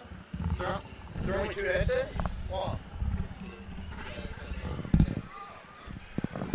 So we got 1 minute, 53 seconds left to go here at halftime as we see the Bruins warming up. We need to take all the momentum from the first half, and bring it into the second half. So it appears that we have lost a mic, so now there will only be 2 of us speaking at a time. So I don't know how that's going to work, but we're going to make it work. Right now, just me and Jonas on the mic. How you feeling about this right now, Jonas? Well, Landon, I'm just excited for this new opportunity, and I'm just trying to do my best with the play-by-play. Yeah, I'm excited to hear you do the play-by-play. You have big shoes to fill with the voice of the Bruins. I wouldn't say all that. This is still this belongs to Connor. He's just let me grab the reins for a half, and I'm thankful. Of course. And then we see number 3 down there putting on all of his arm bands, sleeves. He was a WLBT Player of the Week a few weeks ago, and he's just a beast. I mean, we saw him make 1 touchdown today, 1 touchdown pass. We got number 15, Chris Watson, and it's just looking good. And you cannot forget number 25, John Bobby Hornback. Yeah, Landon, what you said about all these guys as they're stretching and getting ready to go. You said they were putting on their accessories. Carter was putting on his arm sleeves. Look good, play good. So all these guys have some kind of accessory, trying to make themselves look better. And the better they look in their heads, the better they play. And we're seeing the results. I agree. If you have some swagger, you got some confidence. If you got confidence, look good, play good. If you look good, you got confidence. And you play good, you got confidence. It's that simple. Right. We're winding down here in halftime as the Bruins are going to take possession of the ball in the kickoff after halftime. 5 seconds left. Looks like they're getting ready to kick off right now. Is number 13 for the Simpson County Cougars. Get up and ready to kick the ball away to the receiving Bruins. 15, Chris Watson, 7, Brandon Taylor, and number 3, Carter Walker. Now let me hand the reins off to the play-by-play god, Jonas. Yeah, so we have number 13 for Simpson Academy lining up to kick, as well as 3 deep for the Bruins. It will be a squib kick fielded by number 12, as he was Jake Ramsey. Number 12, Jake Ramsey. Two guys tried to bring him down, but he evaded those 2 tacklers and brought it down, as he will be brought down at about the 30. Yeah, Jake is a huge soccer player, so he showed off that speed right there on the return. They thought he wouldn't be fast, so they kicked it to him. Then he ran right past them. Yeah, a huge game. Yeah, Lane, like you said, huge soccer player, and they emphasize footwork. Great way to keep his feet moving and not go down on the first contact. I agree 100%. Jake Ramsey knew. He's great. Yeah. Let me hand it off to you, Jonas. Bruins line up, twins both sides of the field. Number 5, Solomon Walker in the backfield to the right of Emil Picarella. As his line, a little bit of confusion from the referees, but they're going to let him play it now. As his line gets ready, he gets ready to take the snap. Perfect ball, handed off to Solomon Walker, as he would go up the middle for about a 4 or 5 yard gain. Yeah, that's a solid run right there by number 5, Solomon Walker. You can't ask for anything better. Straight up the middle, get about 5 yards. Just repeat that over and over again. You find yourself in a touchdown. It's that simple. The Bruins will line up in the same set, twins both sides of the field. Solomon Walker has shifted to the left of Emil Picarella as we were waiting for the line to get down. The Bruins are looking over to the sideline, waiting on the play call as they have it now. Emil Picarella takes the snap, hands it right back off to Solomon Walker, as he will be stopped for about 3 this time. So they went right back to the same play, Landon. I mean, again, gain of 3. I mean, that's solid.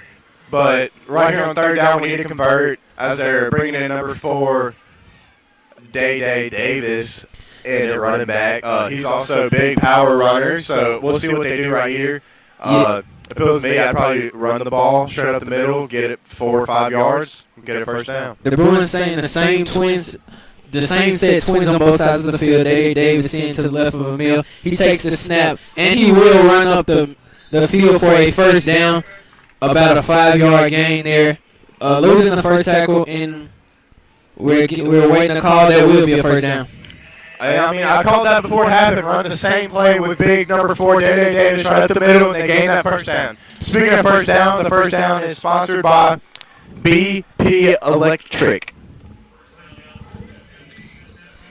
I'm handing it off to you, Jonas. They're staying in the same set, Landon. Twins both sides of the field. With number 4, Day Davis still in the backfield to the left of Emil Picarella. Emil will take the snap, hand it off to Day as he will try to create something, but he will be brought down for a 2-yard gain, so we will have 2nd and 8. I mean, they keep repeating the same play over and over again. It worked other times. This time we didn't get so lucky. Got stopped at the line of scrimmage, but I think they need to come back here with a pass, like a deep pass in the end zone right here on 2nd down. We'll see if they do it. Yeah, and for those who don't know Twins, that's 2 receivers on both sides of the ball. So we have 4 receivers and 1 H-back in the backfield. That's Day Davis. Emil will take the snap as he looks to pass, looks right, and the ball will be brought in by Christopher Watson on about the 3-yard line as we will have 1st and goal. Yeah, number 15, Chris Watson, solid player, made a great catch right there, very physical player.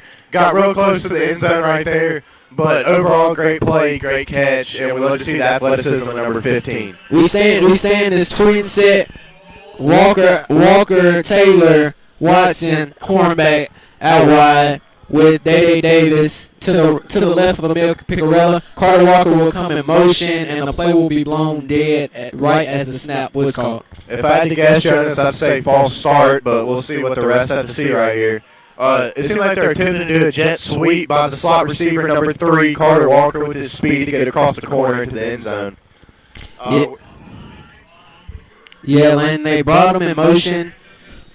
Let's see if they repeat the same play. We have the same set with Day Davis to the left of Picarella. As he waits the snap, he calls the snap, hands it off to Davis, and he will bear his way into the end zone for a Bruin touchdown that will make your score 20-7 with 8:59 to go. Yeah, Jonas, I mean, that was just a great touchdown right there.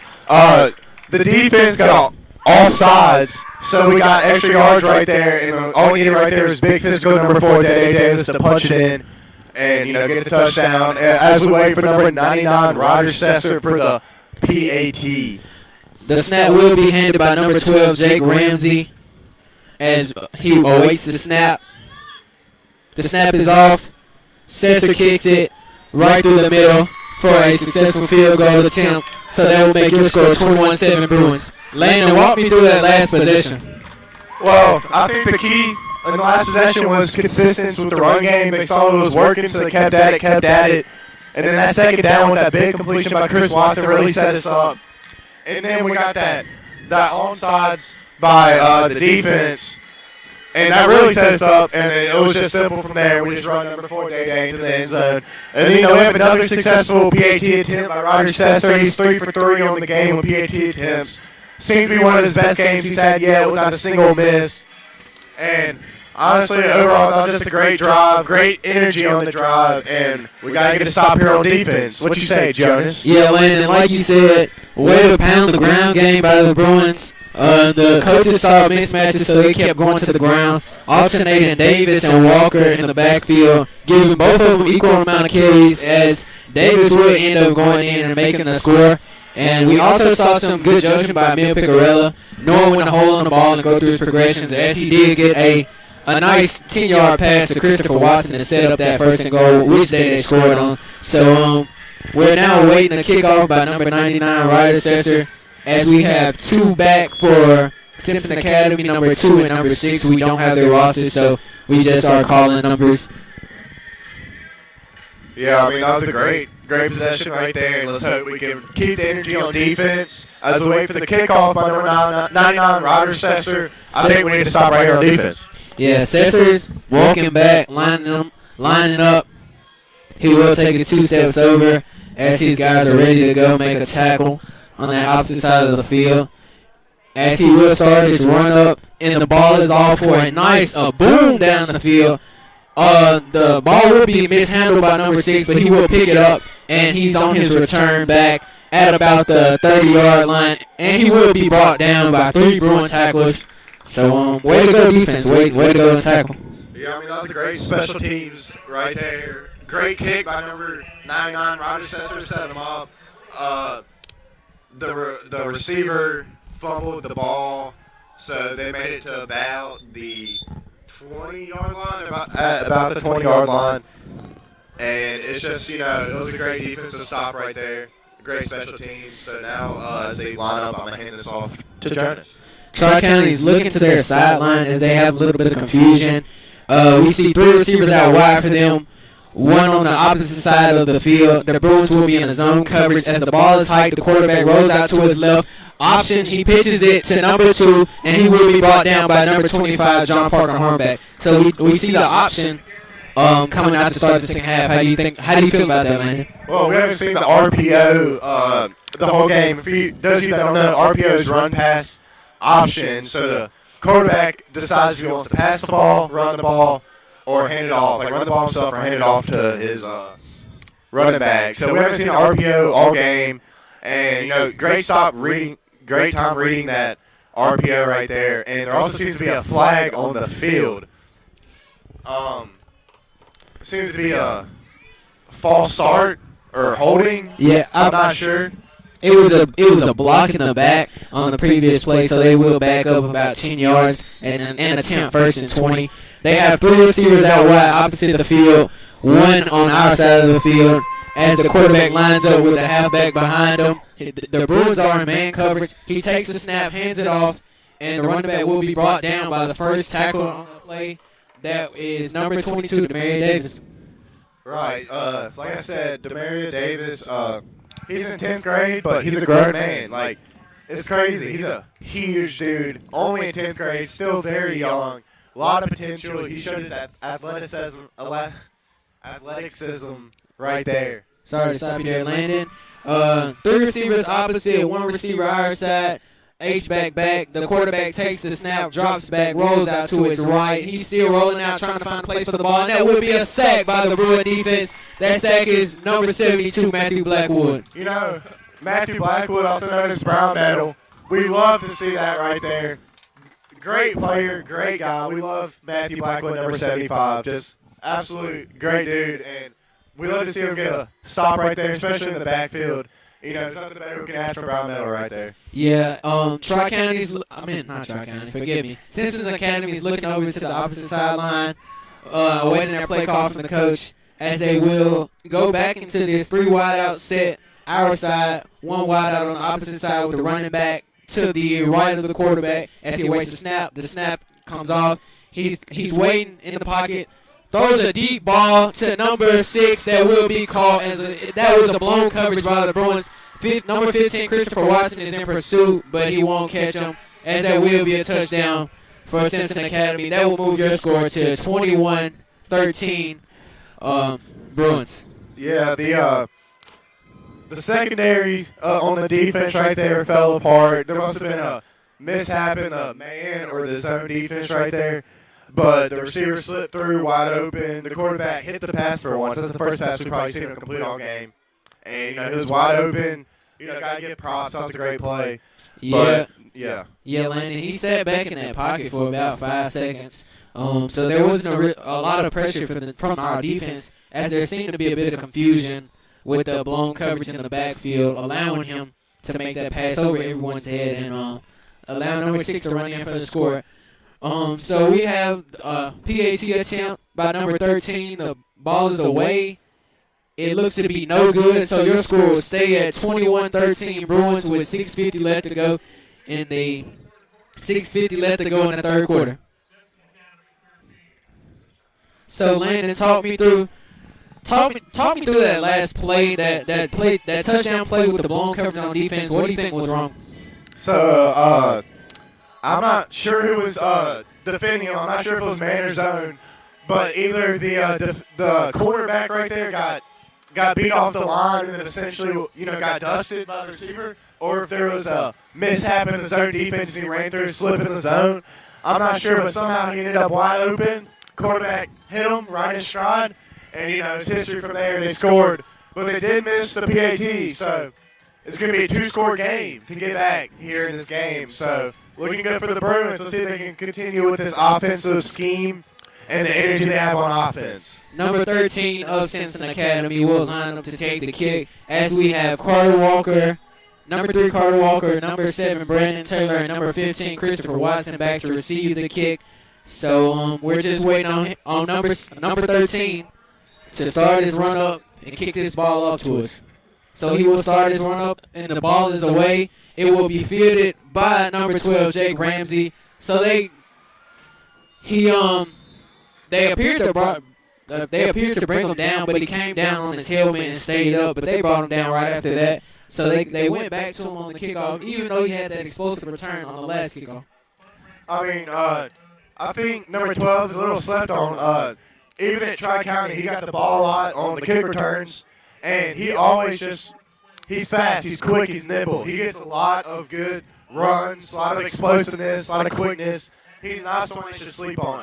He got stopped right there, but, I mean, that happens to the best of us. So I think that he's a guy to watch right there as the play begins. So Emil Picarella back to take the snap. We have 4 receivers on our side. Picarella will roll out to his right. Just tries to get the ball away, and that will be about a 13-yard pass completed down the field to number 15, Christopher Watson. So forgive me for not calling that play out before, but we had 4 receivers on our side, 1 on the opposite side, and Emil did a great job rolling out to his right to make the pass to Christopher Watson. Yeah, Chris had a great diving catch right there, great athleticism. It seems like Chris is the number 1 receiver right now alongside Carter Walker. Gets a lot of attempts, and, he's looking good out there, ready to go. All right, the Bruins will line up 2 receivers on both sides. Number 5, Solomon Walker, will be to the left of Emil Picarella as he takes the snap, hands it off to Solomon Walker, and he will get about a 5-yard gain. So we will play 2nd and 5. Great run to the outside by Solomon Walker. Yeah, like you said, Jared, it's just another great, solid run by the big man, number 5, Solomon Walker. We just got to repeat that. They can't seem to stop us on the run or the pass, so it's looking good for us. So we go back to our two receivers on both sides. Hornback, Taylor, Watson, and Walker are our receivers out wide, as we do have number 5, Solomon Walker, still to the left of Picarella. So we see the same set from last play as Picarella waits the snap. The snap is off. He will hand it back to number 5, Solomon Walker, who will fight through the first attempted tackle and fight for about 2 extra yards. So we will play 3rd and 3. Yeah, another carry by Solomon Walker. They seem to go to him a lot, him and Day-Day Davis. 3-yard gain right there, and I think we need to repeat that right now to get the first down. Yeah, so we see our Bruins lining up in that same set that they've been running this whole drive with Walker to the left of Picarella as he awaits the snap. The snap is off. Picarella rolls out to his right, looking down the field. Plenty of time to throw as he will scramble it and get out of bounds with the first down. But we do have a flag on the field, so we'll see what that is. Yeah, it seems like the flag is going to be on number 67 for holding. That's not confirmed yet, but that's what it looked like. So we're going to see if this gets called back. Yeah, it will be called back. So we will replay 3rd down, and I'm awaiting the ball spot. I'm awaiting the refs to spot the ball so I can tell you from where. Yeah, so that's a 10-yard loss right there. Yeah, so we will replay 3rd and about 16 from the 40-yard line, our own 40-yard line. So we see the same set from last play with 2 receivers on both sides. Solomon Walker to the left of Picarella. He will go in motion as Picarella takes the snap. And Picarella will roll right, looks down the field, throws across his body That pass will be incomplete, broken up by number 22 of Simpson Academy. Yeah, that pass was attempted to number 7, Brandon Taylor. Good job on defense to break that ball away. That was definitely about to be a very explosive play. So good job on the defense right there, but that's not what we like to see. And now we got the punt team coming up to punt this ball on the 4th and 16 from about the 40-yard line. Yeah, number 99, Ryder Sess will be back to take the punt as we have number 6 and number 2 of Simpson Academy back to return. It's a low snap, but Sesser fumbles the snap, and he will try to run with it, and he will fumble as he attempts to hurdle the defender. That ball will be recovered by number 70 of Simpson Academy, and they will take over on their drive from about the 36-yard line. So Sesser mishandled the snap on the punt, and he attempted to run for the first down, but he was hit and the ball came loose. So it will be a turnover on downs as Simpson Academy will start from about the 36-yard line. As I'm joined by my color analyst, Jimmy Thomas. Hello, ladies and gentlemen. I'm Jimmy Thompson back here again. Yeah, unfortunate event for Ryder Sesser. Really wanted to get that first down, but couldn't. So we see the Bruins line up on the defense right now. Yeah, Bruins line up in a zone coverage, 4 in the flat, as they will. The quarterback, number 1, takes the snap, rolls out right, and he will scramble as he beats 4 defenders and will be tripped up by number 70. By number 70 of the Bruins, as the chains will move to about the I believe the 12-yard line. Yeah, number 72, Matthew Blackwood. Jimmy, I gotta stop you. I'm sorry, Jimmy. They're hurrying up the offense. Number one will draw the Bruins offsides, and there will be an offsides on the Bruin defense. I'm sorry, Jimmy. I'm sorry. All good for this downtime. Like I was going to say, number 72, Matthew Blackwood, there on the stop. Good job by him to get that shoelace tackle. Not give up on the play. That was a good run by the quarterback. Good design play, but Jonas, man, they're marching on us right here, man. Yeah, Jimmy. Simpson Academy is looking to the sideline with a bit of confusion, waiting for their play call.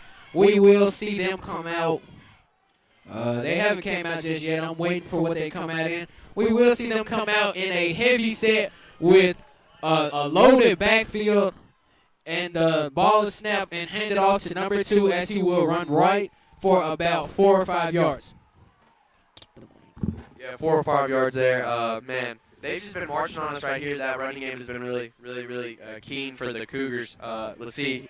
Yeah, that ball is snapped by number 2. Number 1, he will fumble it and roll back. He runs back for a scoop pass to number 32 in the end zone. He was wide open, Jimmy. Number 32 wide open in the end zone for the touchdown, the Simpson Academy touchdown. So your score will move to 21-19 with 2 minutes and 34 seconds remaining, as Simpson Academy will come out to attempt the extra point. Yeah, it seemed like the Bruins really had it there. The quarterback seemed to fumble the snap there. Had him in the backfield, but dude just had him, man, wide open. Very open, and that puts the score to 21-19, like you said, Jonas. Yeah, so we will see the extra point attempted from number 13 as we're waiting for the snap. The snap is off, and the kick is blocked. No, it will be a fake kick. And number 1 will try to attempt to run it in for the 2-point conversion, as it is successful. So it appeared to be a block, but it was a trick play, and they held on to it and ran it in for the 2-point conversion. So that will make your score 21-all with 2 minutes and 34 seconds remaining. Talk to me, Jimmy, and tell the fans at home what just happened. Man, a lot of trickery. We've seen a lot of trickery from the Cougars. We saw a fake punt earlier that worked, and we see this fake PAT working as well. Man, just, lots of running. They're not much of a kicking team. We saw that. They missed a PAT earlier, so they really couldn't rely on that. And, man, just unfortunate for the Bruins. That ties up the score with 21-21 with 2 minutes and 34 seconds left in the third quarter. Yeah, Jimmy, and I want to apologize to the fans listening. I'm trying to do a good job at calling these plays, the sets, before the plays are snapped, but they're running this hurry-up offense as number 13 is setting up to kick back to our Bruins. So we're waiting on him to start his kick. he will run up and kick the ball right back to number 12, Jake Ramsey, and he won't get on it as Simpson Academy will recover the ball. He just kind of watched the ball bounce in front of him. I think it was confused, but so that will be Simpson Academy's ball, and they will take over from the 37-yard line. Yeah, confusion there by the Bruins. This is recovered by the Cougars. This gets them back on offense. The Bruin players will hear an earful from Coach Barn, but then again, we got to get that ball. We got to cover those. Yeah, Jimmy, I'm sorry to cut you short, but number 1, Simpson Academy lines up in we have trips out left and one receiver on the far side of the ball. Number 1 awaits the snap with number 2, but right behind him. It's a high snap, a little bit of confusion. Number 1 will roll out right and just try to throw that ball away. And we do see a penalty come out that looks to be intentional grounding. Yeah, that play. I'm coming back on now. We're doing this thing where we switch out. So hi, Jonas. But yeah, that was this drive right now is just doing. It's not looking good for the Bruins as they have just recovered. But that will be intentional grounding on Tri-County. Sorry, I just took that over. You good. So Connor Odom will come on as the co-analyst as the Simpson Academy will back up 10 yards and they will lose it down as well. So that'll be 2nd and 20 from the 49-yard line. Now it's starting to look good for the Bruins. So trips our side of the ball. One lone receiver far side of the ball. Number 2 in the backfield. It will be a pitch to the left. Number 2 will run out left. He will stiff arm Carter Walker and stay in reverse field, but he will be brought down by Carter Walker at about the opposite 45-yard line. So they will lose about 5 yards on that play as we will play 3rd and 25. Yeah, that was definitely an athletic play by Carter Walker. Carter Walker, he missed that first tackle, but he kept chasing as he was being blocked at the same time. And, he just went after him, and, he just wrapped up. I'll hand it off to you, my man. Yeah, so Simpson Academy lines up, trips far side of the ball, one receiver near side of the ball. Number 1 will take the snap, look deep, plenty of time to throw, throws the ball deep down the field to his right. That ball is incomplete with number 8, Noah Chaplin, in one-on-one coverage, forcing the incompletion. All right, so right now, that was an amazing coverage right there. The Bruins covered them very excellent. Just amazing coverage. That's really all I have to say. Yeah, so we will see a punt from Simpson Academy with number 15, Chris Watson, and number 3, Carter Walker back to return. The ball is off, high snap, but the punt will be off. And that ball will bounce out of bounds at around the ball won't bounce out of bounds, but it will be stopped at the 30-yard line, so the Bruins will take over from the 30. All right, so right as Landon Maynard will get back into the room right at the moment, but I will keep on speaking. So right now, I kind of want to see what the Bruin offense has to offer, considering that we haven't been able to see them for these past few drives, So I just want to see what Emil does. Oh, wait, during this situation, since there's a minute 22 seconds left in this remaining quarter. So the Bruins will line up 2 receivers both sides of the ball. Your receivers are Watson, Walker, Taylor, Hornback, with number 5, Solomon Walker, to the left of Emil Picarella. Picarella will take the snap, hand it off to Solomon Walker, as he will fight for about 2 yards, and we will play 2nd and 8. Fight up the middle for about 2 yards. Yeah, fighting up the middle is one of the Bruins' way. Either going outside, or just going for those direct passes by Emil, or just running up through the middle. Just running up through the middle, especially with Day though. He can power through anything. Yeah, so we will see a new set for the Bruins, as we do have a bit of confusion as they're looking to the sidelines for the play call. We have 2 receivers out wide with Taylor and Walker, and number 15, Chris Watson, will take it in a wildcat formation. He will take the direct snap, and he stopped after a gain of about 3 yards after rolling out to the left. So we will have 3rd and 6 with 28 seconds remaining in the 3rd quarter. Yeah, and the ball is placed on the 35-yard line. That is where the line is. Thank you so much for that, Connor. Dang. shut me down like that. Okay. No, So- thank you. No. Okay, I get it. Oh. Alright, so, Okay. yeah, these screens aren't necessarily working for these Bruins. But So we appear to Emil Picarella will roll out, and everyone will leave the ball as we're gonna let the clock run out. So the Bruins will enter the fourth quarter with a tie ball game at 21, and when we come back, we will play 3rd and 6 from the. I gotta wait on the ball placement, but we will play 3rd and 6 as both teams have went into their huddles. Alright, so I just want to mention our quick sponsors real quick as we now enter the final quarter of this game. Marquita Bolton, Brian Clark, Law, Davis Court Reporting, Davison Williams, Orange Theory Fitness, Wealthpoint Investment Management, Equity Plus, BP Electric, Bright Business Solutions, Dora and Daryl Thomas, the Tice Family Old Time Cleaners, Dwayne Crump Videographer, Mighty Strong Movers, Letter Protective Service, Total Healthcare Solutions, Matthew Fairburn, Taylor, Wellens, Pullitz, and Dewey, and Jennifer Steven. So, Yeah. Bruins now walk back onto the field. Yeah, Connor, that the Bruins will come out to start this fourth quarter with a 3rd and 6. That ball will be placed on the 35-yard line as the field was just flipped for the quarter change, but that ball will be placed on the opposing 35-yard line to play 3rd and 6. The Bruins will come out in a dual receiver set on both sides of the field with your same receivers you've been seeing all night. With Emil Picarella back to take the snap by himself, Walker comes in motion, takes the ball off on the jet sweep. He rolls out right, and he's fighting, and he will appear to get the first down. We're waiting on the call. Will they call it 4th and inches, or will they give us the first?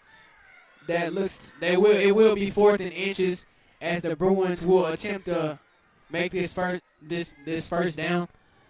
So the punt team will stay off the field. The offense will go for it, as we will have.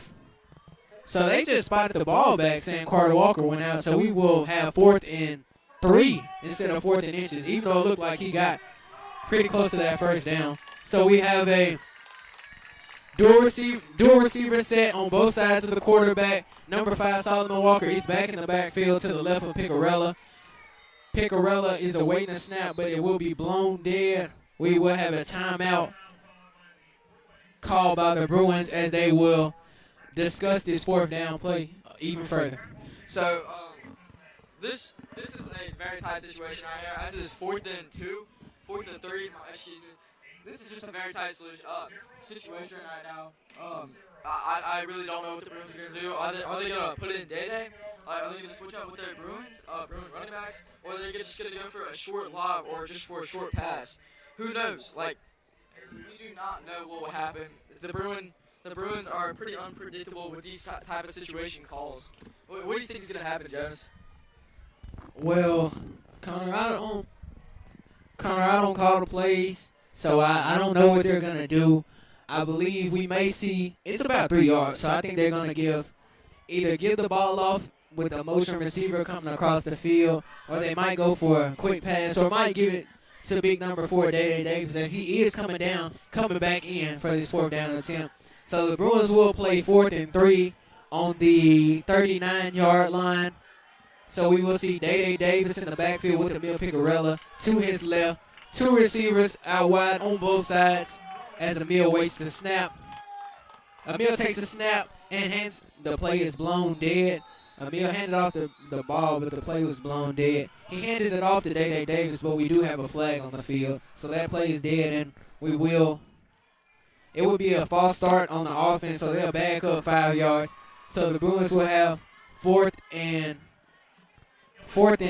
8, as the offense will still stay on the field to attempt this conversion. Yeah, the Bruins want it very badly. They want this first down. They would keep on going with their drive. They don't want to punt at all. Yeah, so Emil will take the snap. It will be a high snap, and he will punt it. So we see a quarterback punt that will be blocked. So the ball will go out of bounds at the 40-yard line. A bit of a trick play right there with the Bruins allowing Emil Picarella to punt that ball, but he didn't punt it very far. So give me your thoughts on that, Connor.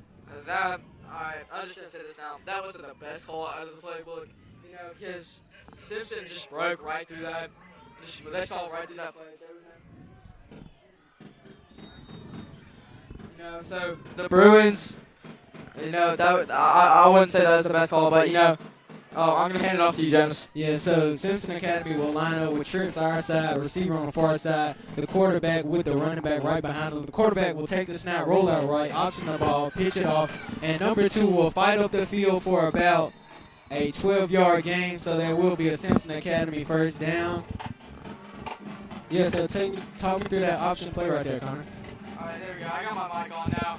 All right, so with the Bruins, sure they all handed off to Landon Manor as he's coming back on. So right now the Bruins, that was an amazing chase by Landon Manor. Right now I'll hand it off to Landon Manor. Here you go. Correction, that's Jimmy Thomas. You will be handing it off to Jimmy Thomas. As we will have a snap on the field, it will be a run right up the middle by Simpson Academy. Forgive me for that, play fans, for not calling. It was a little bit of confusion in the booth on who's getting a mic, so I wasn't watching the field. So forgive me for that play, but it will be second and 8 on our 29-yard line. So Simpson Academy is looking to their sideline, awaiting a play call. We do have 2 receivers out wide on the far side and 1 lone receiver on the near side. The quarterback will line up with the running back right behind him. So we're waiting this snap. Number 1 will take the snap, hand it off, as number 2 attempts to get up the middle, breaks the first tackle, and is brought down by 3 Bruin jerseys. So talk me through that play, Landon. Well, let's just say, that was a great stop right there. They barely got any yardage. They stopped the run. And what they really need right here is to stop on 3rd down. They need to stop right here so they don't get the lead. If they get a stop, then I will say they need to pay attention to the trick plays that happened twice. Yeah, so Simpson Academy will line up, trips far side of the field, 1 receiver on the near side, number 1 with his running back right behind him. He will take this snap, look back to pass. He has all the time in the world, and he will fire a complete pass for a first down, about a 15-yard pass down the field to number 6. So that will be first and goal from about the 9-yard line. Well, that's exactly what we didn't need right there, was a conversion. And it really seems to be 1st and 10 from the 11, so they still get a first down in the red zone. So we need to get a stop right here. I'm handing off to Jonas. Yeah, Simpson Academy in the same set. Number 1 takes the snap. He's running around trying to find somewhere to go, and he will be brought down by number 25 and number 4, Day Davis and John Parker Hornback. So it will be 2nd down and 12. 2nd down and 12, I would say. Anyways. Yeah, no, it's 2nd and goal from the 11-yard line. That was a good stop right there by number 25, John Bobby, number 4, Mari. Yeah. Simpson Academy lines up in a full set, and the ball is handed off to number 2 in the backfield. He will roll out to his right, and he's brought down by number 3, Carter Walker. Yeah, that was a great stop right there near the goal line. We need 1 more stop for it to be 4th down, and then see if we can hold them to a field goal here. The last thing we need right here is a touchdown with 9 minutes left in the 4th quarter. Yeah, Simpson Academy is going to hurry up, as they will stay in the same full set. No receivers out wide. A bunch of tight ends, a fullback and a running back. Number 1 will take the snap, give it right back to number 2, and he will be stopped at about the 4-yard line by 3 different Bruin jerseys. So it seems to be 4th down and about 4. We need to stop right here. Seems that they're going for it. They're not going to bring out the kicking team, so we need to stop right here. We cannot. The defense needs to do it right here. 4th and 5. Simpson Academy will stay in that same full set. Number 1 will.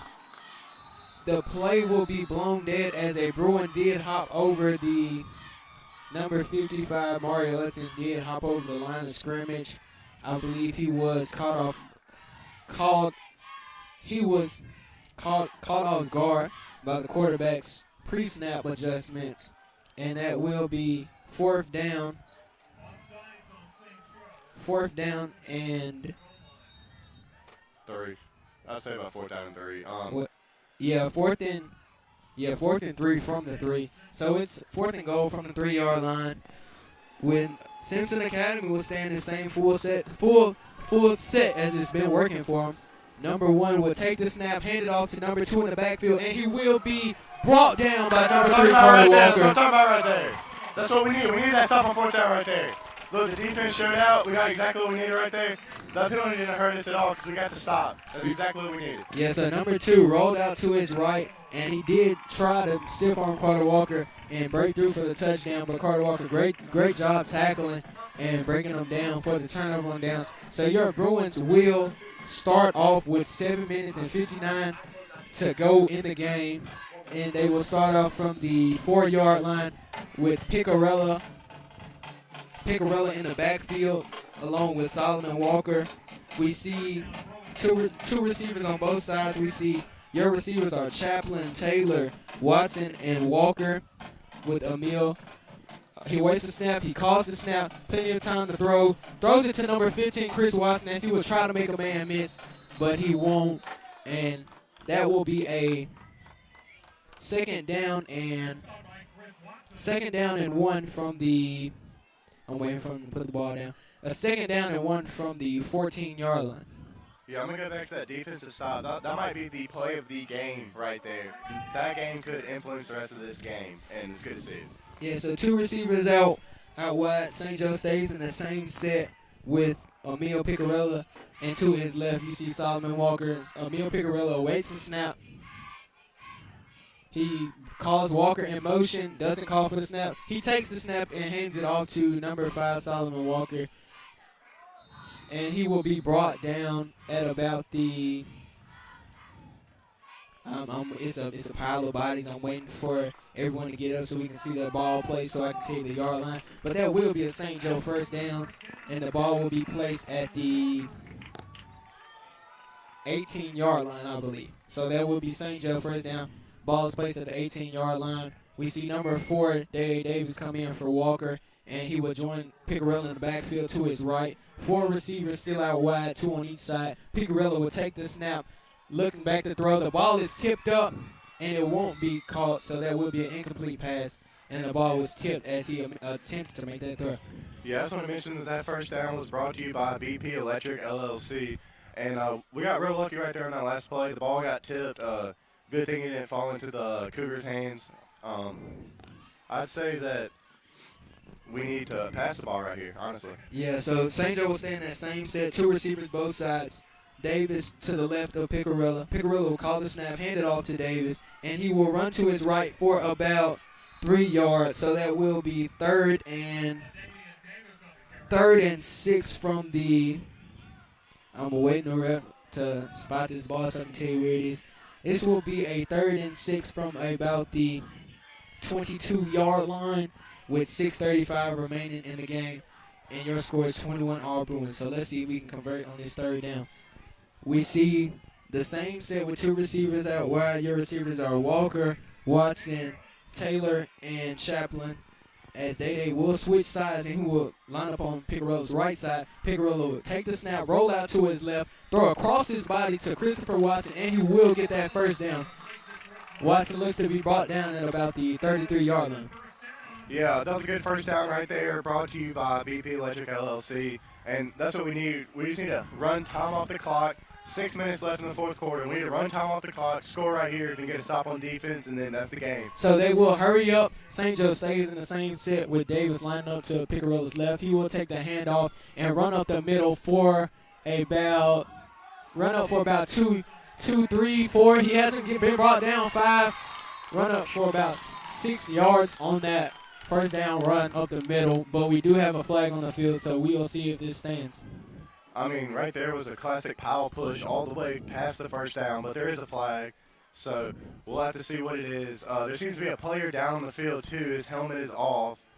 We're not sure who it is yet, but hopefully he's okay. We'll let you know as soon as we get confirmation on who is out and down on the field with the helmet off. It's not looking good. But we're going to see what this flag is, too, but hopefully this goes our way. That'd be a first down. That's exactly what we need. Is a first down. Jonas, do you have any analysis? Well, that is number 4, Day Davis, down for us. He was the running back on that last play who was in that pile that was pushed. So a lot of bodies landed on him, but he gets up and trots off the field and he looks to be okay. They will give him some water, and he walks off the field. He looks fine, so hopefully it's nothing major, as I believe Solomon Walker will come in at the H-back position to take over for Davis. Yeah, it's good to see Davis, come back off the field running after that. Due to the regulations, he has to be out for one play because his helmet came off and his helmet has to get checked.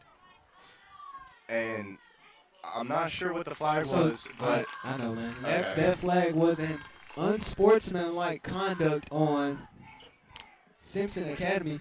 I don't know who it is against.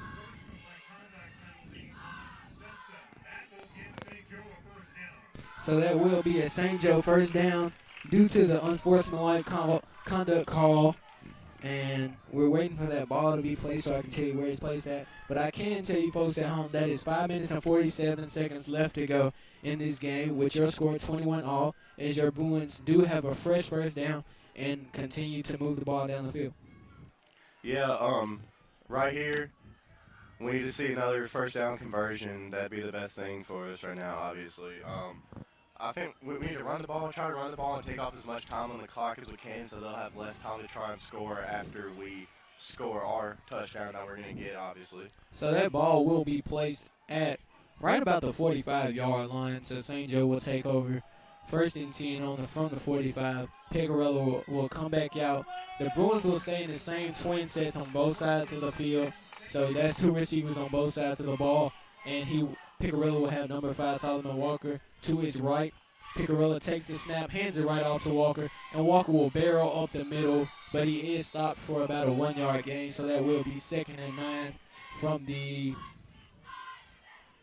No, that'll be 2nd and 8 from the 46-yard line. I mean, that was an all right run, but, All right. I mean, we need better than that. Yeah, so St. Joe will come back in the same set. Walker adjusts to Picarella's left side. Picarella's looking, talking to his receivers. He waits the snap. He calls the snap, drops back the pass, rolls out left. He fumbles. He's hit in the backfield and fumbles, but he does fall on his fumble. So that will be St. Joe 3rd down, and that ball will go back to about the 35-yard line. So, nice hit. He did fumble, but way to stay alert and hop back on that fumble. Yeah, I mean, at least he didn't give up the ball this time like he did last game. That's good, but still a bad play. It's going to be 3rd and 20, and we'll see if they can convert from this. Hopefully they can. Yeah, 3rd and 20 from the 35-yard line with 4 minutes and 30 seconds left to go in the game. So that play clock is winding down, though. We have 5, 4, 3, 2, timeout. Great job by Picarella to call that timeout to avoid the delay of game. So we will play 3rd and 20 from the 35 after this Bruin timeout. Yeah, that was a very smart timeout by number 2, Emil, knowing the time. And I just want to take that time to call out the sponsors. Marquita Bolden, Bryant Card Law, Davis Court Reporting, Davis & Williams, Orange Theory Fitness, Wealth Point Investment Management, Equity Plus, BP Electric, Bright Business Solutions Incorporated, Dora and Daryl Thomas, the Tice Family and Old Town Cleaners, Dwayne Crump, videographer, Mighty Strong Movers, Leonard Protected, Service LLC, Total Health Solutions, Matthew Fairborn, Taylor Wellens, Paulus, and Doe, APLC, Jennifer Stephen. And I'm now going to hand off the headset to Jimmy Thomas. So yeah, our other coordinator, color analyst Jimmy Thomas will come in and replace Landon Maynard. So tell the folks at home what's going on, Jimmy. Hey, how y'all doing? My name's Jimmy Thomas. So yeah, a lot of good things, a lot of bad, I'm sorry, Jimmy, I gotta cut you off. Alrighty. We have Twins on the far side, one receiver out to the left. Picarella will take the snap, drop back, throw a deep ball to number 15, Chris Watson. It will be dropped. He looked to have caught that ball, but he didn't keep possession of it as he was falling. So it looked to be a good play, but it will be 4th and 20 as your punt team will come home. Yeah, it looked to be a really good play by Christopher Watson. He got some separation, almost caught that ball. Would have been a really good pickup with 4 minutes and 12 seconds left. Man, this is getting down to the nitty-gritty, Jonas. It looks to be that Jake Ramsey will be putting off the ball for the Bruins now. Yeah, Jake Ramsey will punt with 2 players back for Simpson Academy. He takes the snap, high snap, but he will get the punt off. That's a nice punt. That ball will hit down at the... It will hit and bounce, and it will bounce back to about the 26-yard line. So Simpson Academy will take over from their own 26. Yeah, really good punt by number 12, Jake Ramsey. Did really good getting up there for Ryder Sester, number 99. Bruins really need to stop right here. We do not want them to, score late, win this game. It's a tie game. This is getting down to the nitty-gritty, like I said. This is going down to the wire. Bruin faithful need to stand up right now. Jimmy. So Simpson Academy is looking for their play call. We do see Twins on the far side with a single receiver on the near side, and the quarterback will have his running back to the right of him with extra protection on that line. He will take the snap, hand it off to number 2, as he will run left, and he was brought down at about the 35-yard line, so that will be 2nd and 5. But great job to tackle by their Bruin defense. Yeah, good job by number 4, Day Davis, to get that wrap up. They've been running a lot this whole game. They had that one big completion on that pass, but other than that, virtually no passes we've seen here in the second half. We got 3 minutes and 33 seconds left in this game. Man, this is a very important stop for the Bruins right here. We need to get that ball back and put points on the board. Yeah, so Simpson Academy will line up in the same set, Twins for a single receiver near side. Number 1 will roll out, play action, roll to his left, and make a completed pass that will be.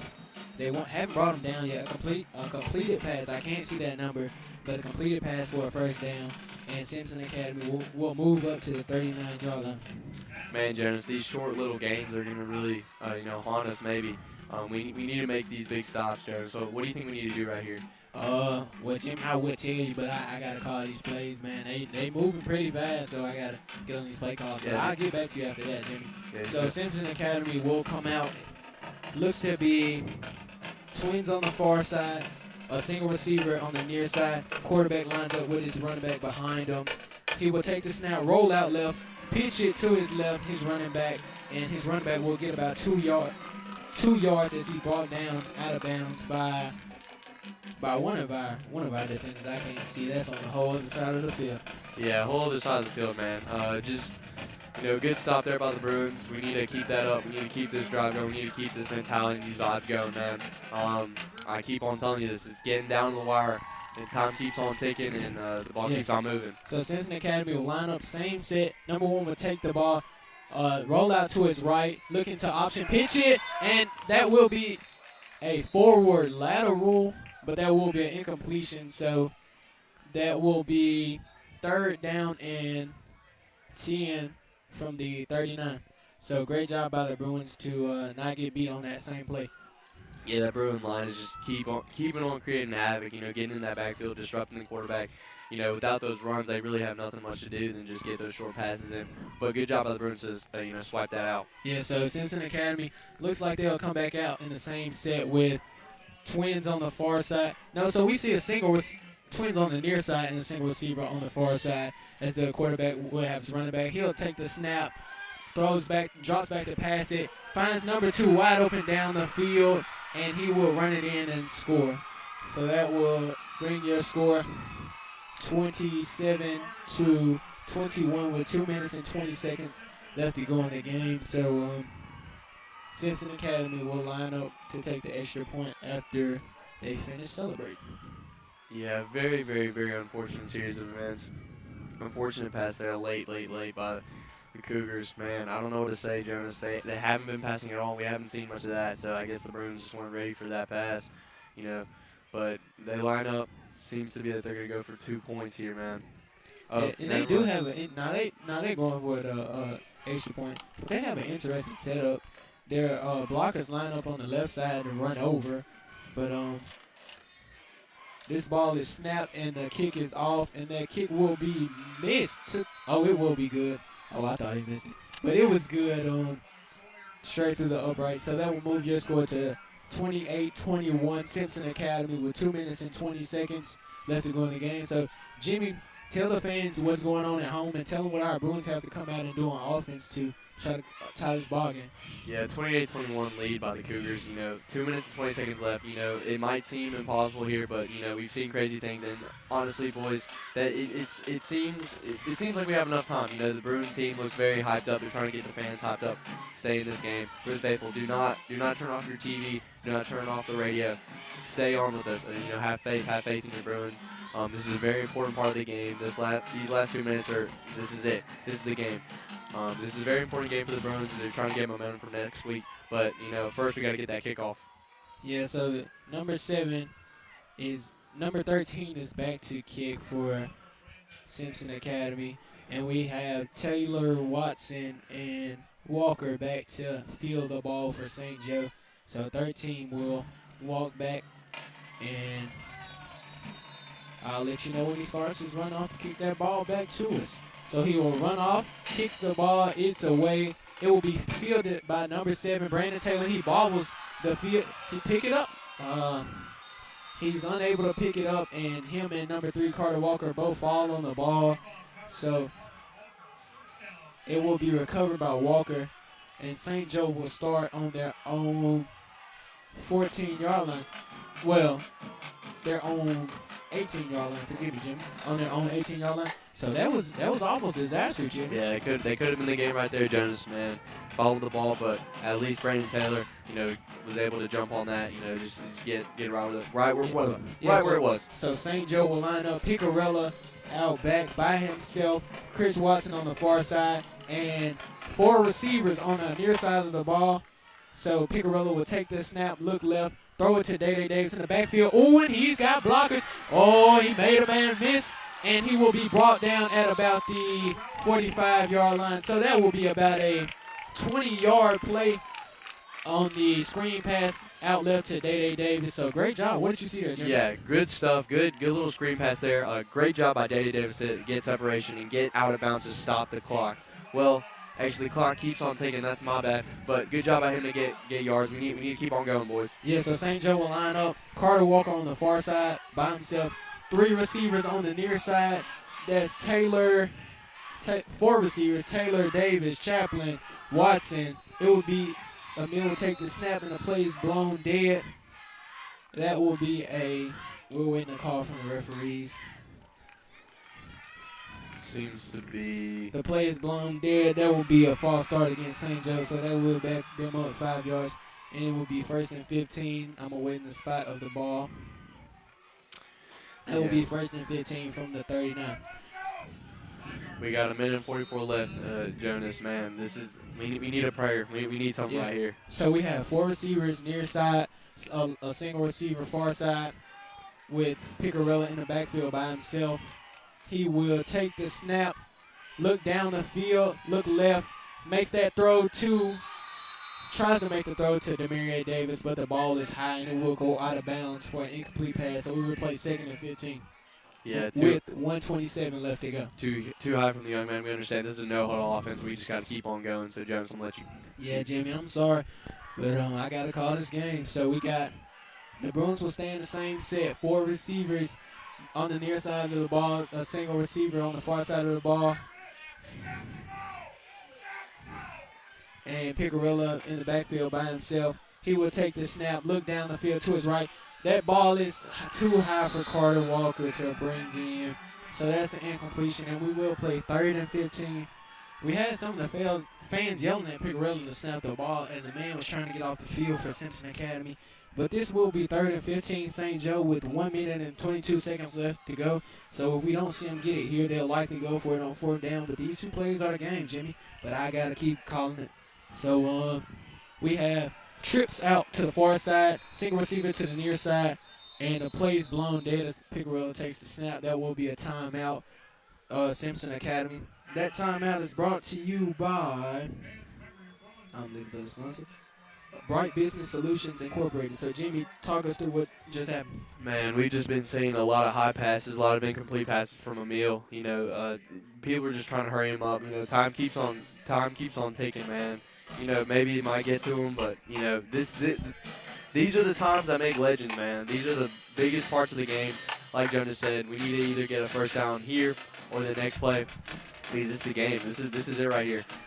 Like I said a second ago, this is where legends are made of. This is very important. The Bruins need to make something happen. We need to get something on the board. We need a long pass or run from Solomon or that nice screen pass from Dede. Just we need to get down the field. I haven't been talking as much, but this is a no-huddle offense, and the Bruins seem to be lining up right now. So your Bruins will come back out of that timeout. Chris Watson, Chaplin, Walker on the far side, Brandon Taylor on the near side, Demario Davis in the backfield with Picarella to his left. He will move to the right side as Picarella makes a snap. He calls the snap, drops back, looks to his right. He's hit on the throw, almost picked off by Simpson Academy. So we will play 4th and 15, and the Bruins have to go for it here, Jimmy. Yeah, So, another high pass by Emil Picarella. I don't know if he's. I don't know what's going on, man. We usually see him make those passes. Looked to be an open Christopher Watson, but just out of reach. You know, almost picked off there, almost was the game, but we still have another life, so let's make the most of it. yeah, so the 1 minute and 16 seconds left to go. Bruins are down 7. They're looking to their sideline and waiting for the play call. Picarella will give it to his boys. So we see Taylor on the near side by himself. 3 receivers on the far side with Dede Davis in the backfield. 4th and 15. This is football. Picarella will take the snap, roll out right, throws the ball. This is the game. That ball is picked off by Simpson Academy. And he will be brought down. It appeared to be by his face mask. 3 flags on the field. Let's hope this is against Simpson Academy, but I don't think it is, Jimmy. So if that flag is against us for that face mask, then that will be Simpson Academy's ball, first down, and they will take over from about the 45 with 1:06 left to go. And St. Joe doesn't have all 3 timeouts, so if this flag isn't against them, that's the ball game, folks. Yeah, it's probably going to be if Yeah, the circumstances. They're walking up the field. That's Simpson Academy's ball with 1:06 left to go. So this was a nail biter, Jimmy, and it's not over, so I'm not going to call it like it's over. It's 1:06 to go, 21-28 Simpson Academy. So they will take over from our 40-yard line, and they will come out in the Bruin defense will line up in a zone coverage, a zone coverage. They will fill up the flat. Simpson Academy will line up in this full set, hand it off to number. He doesn't hand it off. It was a trick play. I'm sorry, folks. I was fooled on that play. Number 1 looked to hand it off to number 2, but he kept it and rolled out left for about 10 yards and slid down. So that will be waiting for the officials to call the spot. They're backing up, so I believe this was a penalty against. That's a holding penalty, so they will back up. So we will replay first down. So it will be 1st and 20 with 58 seconds left to go. So let's hope this Bruin defense can come up with a stop. I'm sorry, Jimmy Thomas is up here. Y'all not hearing from him because I got to keep calling this game. So Simpson Academy will come out in a full set. The Bruins will stack the box, which means they have all their receivers up near the defensive line, so there's nobody back in the secondary. So our linebackers and DBs are up near the spot of the ball, and Simpson Academy will line back up in this full set. 2 fullbacks, 1 running back, and they will take a knee and let this clock go down. And we will get a timeout from St. Joe. I don't know how many timeouts we have left. They're not showing it on the scoreboard, but that will be a St. Joe timeout. So the clock will stay at 55 seconds, and we will move to 2nd down and 20. Yeah, don't know how many timeouts are left, but yeah, it looks to me that they're trying to run out this clock and this game. Yeah, Jimmy, I don't know how many we have, but I know it's not 3 because I remember Picarella calling that timeout to avoid that delay of game penalty back when we had the ball. So I know it's not 3. I believe we may have 1 remaining or maybe none remaining, but the Bruins will stack the box again as Simpson Academy will come back out in the they're talking to the coaches, so I don't know what they're coming out in yet. Yeah, so we'll let you. We want to hear from Jimmy Thomas as we await them to come out. Yeah, man. A very unfortunate series of events for the Bruins to, on this last drive. Look good at first, but slowly kind of fell away. But at the same time, you never know. We don't know how many timeouts we have left. If we have like one left, you never know. We could try to get the ball back. We still want to have hope. Bruin faithful, don't leave yet. Still got some time left on the board. The game's not over, but. So Simpson Academy will come out. I'm sorry, Jimmy. I'm so sorry, Jimmy. All good. All good, But man. Simpson Academy will come out of that huddle. They appear to be in that same full set that they were running. So that's one quarterback, two fullbacks, one running back. So St. Joe will stack the box again with all the players near the offensive line, and the quarterback will kneel again. We won't see a timeout call from St. Joe, so we're out of timeouts with that clock ticking down. It's now with 45 seconds to go, as we will have 3rd and 20. 3rd and 20. The ball is on the 44-yard line, 45-yard line. So that play clock is ticking down. It's now at 25 seconds, as we'll see another kneel from Simpson Academy to close out this ball game. So in a little bit, we'll shift over to the post-game show, as we will present the Davison Williams offensive and defensive player of the game, and we will give you a recap on the game, what happened, how the Bruins lost this game, as the final score will be 28-21 Simpson Academy. So we see the players lining up. Jimmy's gonna read the script, and we will get Connor back to conversate.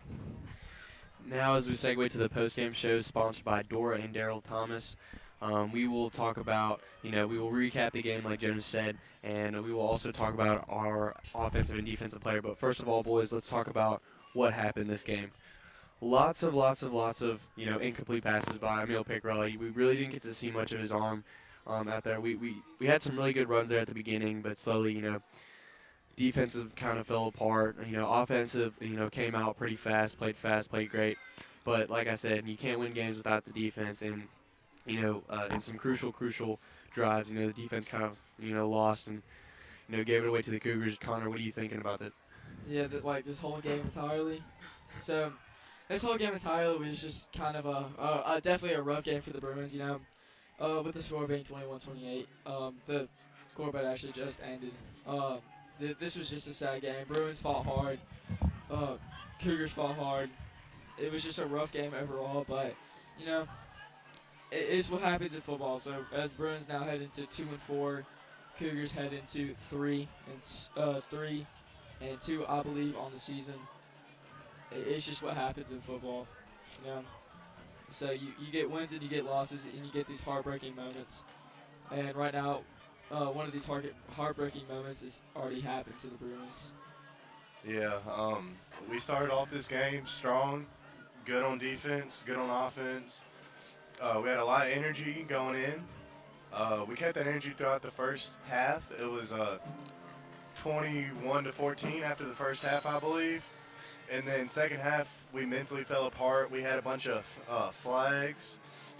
We had a bunch of, I think we had a turnover, right? Yeah, we did. We had one turnover. Yeah, we had one turnover. Defensively, we fell apart. We let them score. Offensively, like that last drive in particular on offense, we've never seen that kind of performance out of Emil Picarella like that. 4 straight incompletions. We've never seen that before. I don't know if it was the nerves or like what was going on, but we haven't seen that from the young quarterback before. He normally makes all those passes.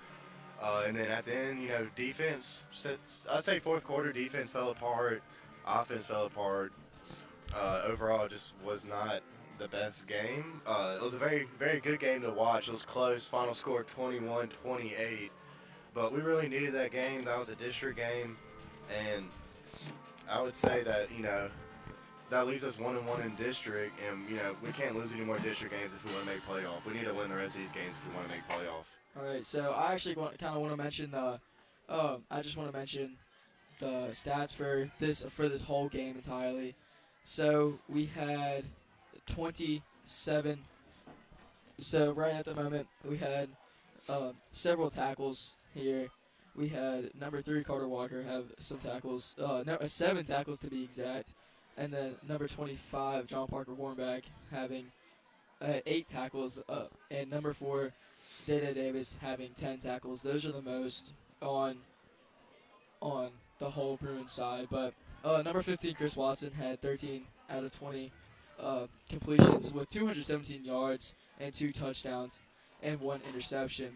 And then number 4 Dada Davis had 2 recovers, 42 yards, 8 carries, and 1 touchdown. Number 5 Solomon Walker had 13 carries and 42 yards.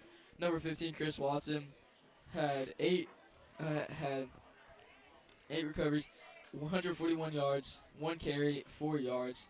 And then number 3 Carter Walker had 2 recovers, 45 yards, 2 touchdowns, 2 carries. And number 7 Brandon Taylor having 1 recover and 14 yards. So I would say for defensive player of the game, I think we give that to number 25, John Parker, or John Bobby Hornback, with 8 tackles on the game. One of the best performances we've seen him have this whole season. He really showed up today to play and made a bunch of good plays.